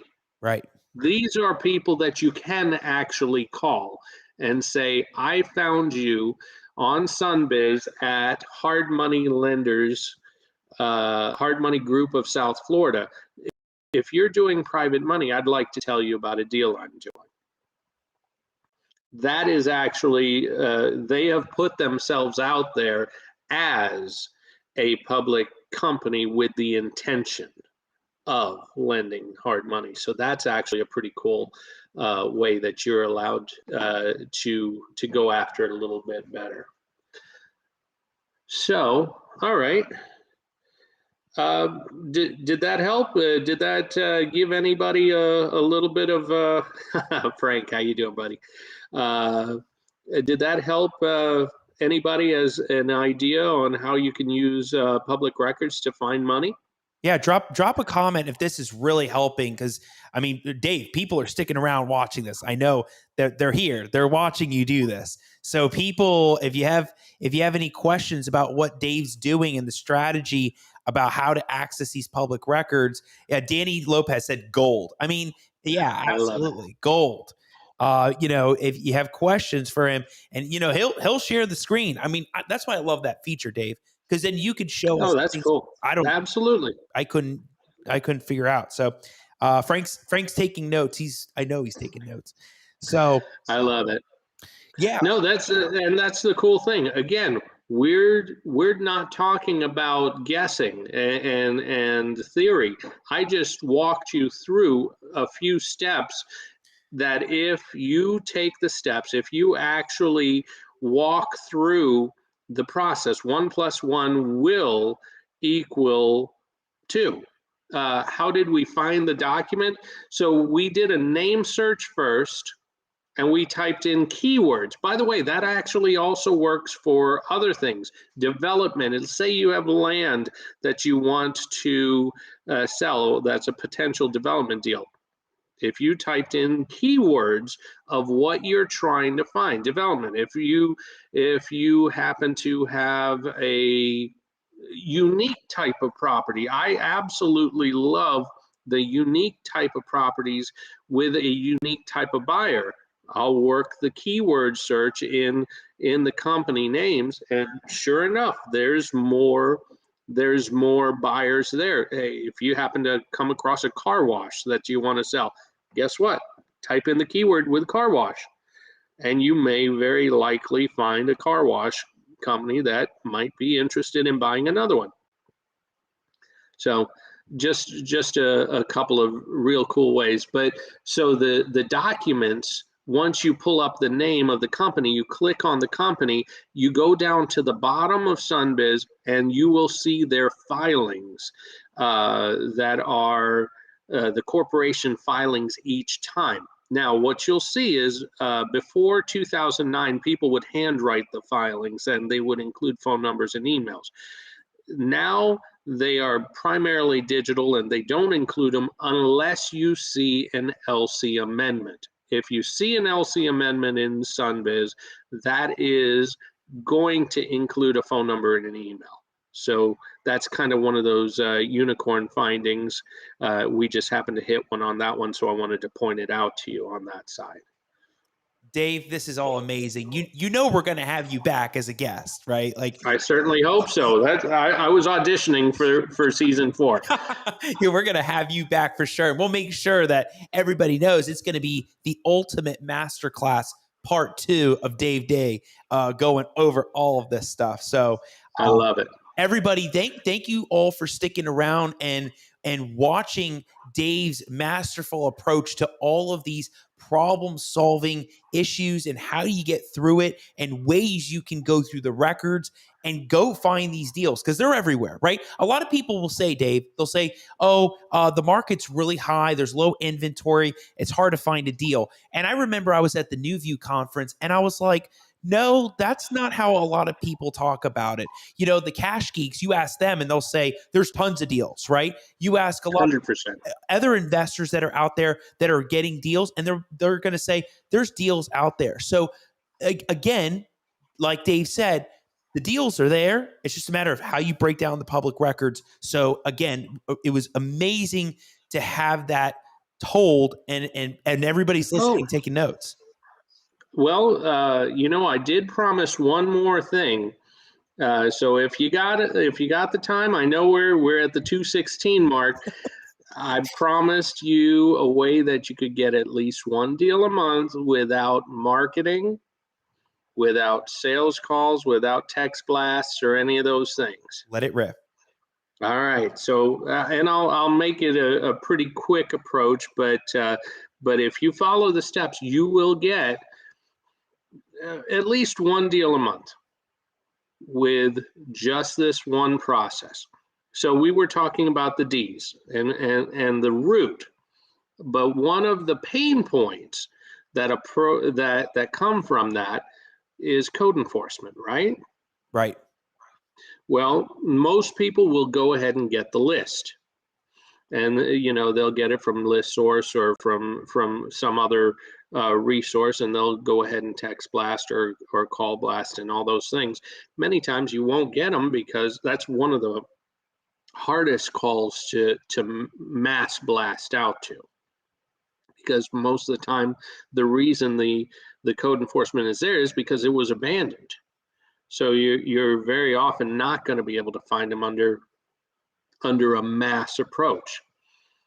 But I love taking it old school a little bit. So what you're going to do is you're going to choose the county that you're in. Most of the people here are in Florida, so I'm going to use the counties here. And you're going to actually call the code enforcement boards. And you're going to ask them about their processes and such. You're going to learn about them, but you're going to ask them when their hearings are. You see, here in Florida, we do things judicially. Foreclosures, probates, everything is done judicially. The same thing applies to code enforcement. It's not actual, it's a quasi court, but it is done judicially, whether by magistrate or by code enforcement board. Well, there's always a hearing that goes on before liens are levied or before actions are taken. And so you're going to ask for their days when they're doing their hearings. And then you're going to go to the hearings. I literally call those hearings my home shopping network, because we're actually shopping for homes, and these people are over there with the homes, and they have problems. You wouldn't be there if you didn't have a problem. So this is how the court works. You go to the code enforcement board, and it really works like a court. The defendant is the homeowner. The judge is the magistrate or the code board. The prosecutor is the code officer. So the prosecutor comes up and he shows the house. He gives the address, shows pictures, shows everything. You literally have, when you arrive, they give you a list. There's your catalog. Okay. They give you a list of all the homes that are on this hearing. So when you get it, the prosecutor shows up and says the house on 123 ABC Street, it has overgrown grass, it has broken windows, it has a tarp on the roof, and they're showing you pictures of it where you actually get to see the property. And we are recommending a $100 a day, $500 a day, $1,000 a day fine. And they go through the process. The second person to speak is the homeowner. The homeowner will come up and is going to tell you their problem. This is why it is overgrown, and this is why the windows are broken, and why the tarp is on there. This is why. They're telling you, listen long enough, they'll tell you the problem. Then they'll try and tell you how to solve it. They're asking for leniency. They're asking for time. They're trying to do this, and they ask the court for a solution, a helping solution. Most of the time, the court will not. They will go with the recommendation of the code officer. Sometimes the code officer will be lenient, sometimes they won't be, but the board or the magistrate usually goes with the recommendation of the code officer. And so many times, you're not going to, the owner is not going to get the result they wanted. And as a result, they are very dejected. They're at an emotional high and now an emotional low. I literally would follow them out of the room and say, hey, my name's David. I own property not too far from your place over on 123 ABC Street. I was just in there listening to those jerks talking about what's going on here. Do you have any plans for the situation? And that right there is one of the most powerful tools I have gotten almost every time I've gone to a code enforcement hearing, whether it's for myself or just going shopping. I've almost always gotten a deal. And guess what? Every county has more than one code enforcement board, which means you could do this practically weekly, because the county will have multiple cities, and in those multiple cities is multiple code enforcement boards. And of course, for the unincorporated areas is the county itself and their code enforcement board. So most counties have at least 5 or 6 code enforcements. So you got 5 or 6 lists that you can go and address monthly, and you should be able to get at least one deal a month out of it by just following those simple steps. Amazing strategy. Going to the code enforcement hearings and seeing what's going on and talking to those people. Just talking to them. I have gotten to, one of my favorite stories was I actually went to a hearing in Lakeland, Florida, and this wonderful lady went up to the front, and she sat there, and of course the prosecutor came up and said, you know what, so this property is in violation, pulled up the pictures, put them on a screen right in front of everybody, so I'm just looking at the property right there, and it's a block house. It's not in horrible shape, and it had a broken window, had a structure in the back, like a little shed in the back. The back porch needed to either be fixed or removed, and there was a portion of the roof that needed to be fixed. Honestly, at the time, this was back in the boom, by the way, but it was in the 03 through 07 time frame. The guy was really open. It took less than $5,000 in actual work at that time. But the prosecutor, the code officer, says it's been running for 3 years. The lien is over $70,000. We recommend that you foreclose on it. Every time that he said something about it, she yelled, "Do what?" She got angrier and angrier. She looked like she was going to jump over the table and eat the officer. She was mad. And she had her time to speak, and she said, look, it's not even my house. It was my mom's house, and I don't have the money to probate it. It's still in her name. I don't even have the money to probate it. How am I going to fix it? Can you just give me a break? She didn't have a solution. She just said, can you just give me a break? The officer said, we're going to give you 30 days to fix, or the code board said, we're going to give you 30 days to fix the problem, or we're going to go ahead and start foreclosure. She stormed out. She was mad. She stormed out, and I followed her out the door. Now, when I stepped out into the area out there, here's what happened. Actually, she broke down into tears, and it turned out she was actually such a sweet lady. She was just in shock over the situation, and she was very upset over the situation. And I said, listen, I heard what was going on. The good news is I think I have a solution for you. Would you like to talk about it? And we actually scheduled a time to go to a restaurant and sit and talk about it. This was the first time I ever did it, so I again stumbled across the scenario. I didn't have my contracts with me. I was there for a property that we had at the time. And so we talked, and I said, so yeah, I know about the code enforcement and everything. What do you need for you?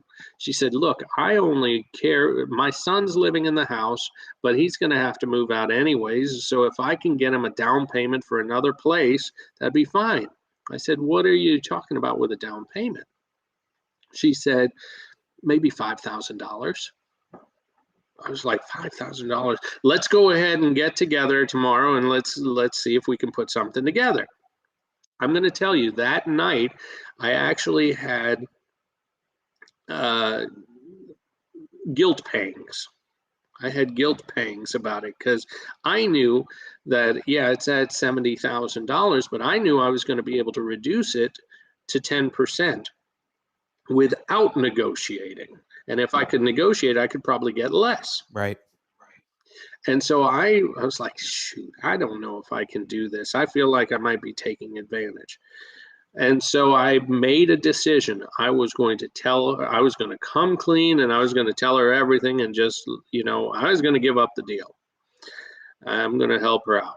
And she says, so I met with her and I said, look, I want you to realize something. Yes, the issues are there, but I honestly, I'm going to make a lot of money if I were to do that deal, because I'm going to be able to reduce it. I'm going to be able to fix it, and I'm going to reduce it. And so, but you could do it too. And I said that to her. She said, no, I can't. No, I can't. And I don't care what you make. As long as you do your part for me, what I asked for, I hope you make $1 million. Those were her words. I said, okay, let's sign. And so we did sign. And long story short, all in, we ended up with getting that property with liens and encumbrances, and there were a couple other things there, under $20,000. Wow. We sold it for over $150,000 later on, after fixing it up and all that stuff. Huge spread. But you get the point. Yeah. But the power is there in the lead source as a professional problem solver, and that one source can if you did nothing else, if you took nothing else from this conversation, that could get you quantifiable results ongoing in your business. Oh, I can only imagine the kind of things that go on at those hearings and in the situations people are in. And again, another lead source for there's a problem, and that person is potentially looking for somebody to get them a solution. And would they know how to negotiate with the code enforcement hearing officers, or know how to deal with the county? Who knows? And you usually have to fix the problem first, and they don't actually have the money or the wherewithal to do that as well. Or they think they could do it themselves, but then they don't really do it. They That can say happen it, too. right? People think they're confident in doing that, but then you come along and you provide that opportunity with a potential solution, and it's a win-win, right? We've talked It's about a that on win-win. calls. You're seeing it as the win-win for everybody, and it all works out. So It does. Amazing. And Frank's clapping all the way. So Frank, late night watching, absolutely love it. Dave, tons of value. I hope you got something. Yeah. You know what I was thinking, and I want to make sure Mike and Taylor will make sure we do this. If we have an episode that I'm not live for on 1 week, we'll make sure we replay Dave's episode, as that special edition, because I'll be out on the 2022 tour, like doing some kind of probate speaking thing. And that Wednesday, we won't have a show. So we'll make sure we replay this for everybody and we'll get it out there. So, Dave, tons of info. I know everybody loved it. Thank you so much again for being the first guest of season 3, the premiere. We made it a big one, like no joke. I mean, we went big masterclass style. So everybody will watch it again. And again, we'll make sure we put up your email one more time. Let's get that up there, Mike. And we'll make sure we provide, the Facebook, the email. Dave, final words, final thoughts. Man, you know what? Again, if nothing else, all those things that we were talking about, leverage the credibility that Al has, that I have, that the rest of the groups are going to be coming in over these next few, over this season. Leverage their knowledge, leverage their credibility. Take all you can out of this. This is one of those locations. This is one of those podcasts that can really make you, that could just shoot your business to the next level. So please take advantage of us. And from that, hopefully we'll see you at the next closing. You got it, Dave. Thank you so much for that shout out. And yeah, I love bringing on people like you that bring the heat, that bring the energy, and that have that knowledge power that help these people get to the next level and take those golden nuggets and apply them, right? Because it's one thing to get these ideas, but you got to apply and execute. And that's the difference maker too. Absolutely. 100%. All right, Dave, we will see you soon. Thank you so much again. And we'll get you on again. We're going to have you on definitely for season 4. You got it. I love it. I'm looking forward to it. Anytime you need me, I'm here. You got it. We'll see you soon, Dave. All right, everybody. Wow. What an episode that was. I mean, first of all, thank you all so much for sticking around because, we had so much info on that one call that, I'm sure you guys have tons of notes, pages of notes that can help provide value to your business. And Dave, he's been doing it for so many years. And like he said, as a recap, right? From the beginning, he saw this in that 2000 era. He had the highs, the lows, and back to the highs. And really, through that process, found a niche in what he's doing today and helping a lot of other investors as well and getting into other markets like that new niche market with international sellers that own property here in Florida. So, or anywhere, actually, it doesn't have to be Florida. It can be anywhere, US. And, you can get with Dave if you have those situations that come up. But, everybody, thank you again. And by the way, just as a poll, if you're still sticking around, did anybody like the 9 o'clock versus the 8 o'clock? I thought it was really interesting. We just had a lot of people stick around at 10, 10:30, 11 even now. So always love feedback like that. And, we're going to have a more amazing guests that are going to break down things on the Al Nicoletti Show next week. We have Mike Getka. Mike Getka from J-Dog is going to be in the house, in the Al Nicoletti studio. We're going to flip the table and we're going to find a way to get both microphones like right here. And we're going to have Mike Getka come in the studio. It's going to be awesome, talking about everything from military to mindset to his company at J-Dog. So we're going to get really, really down in it.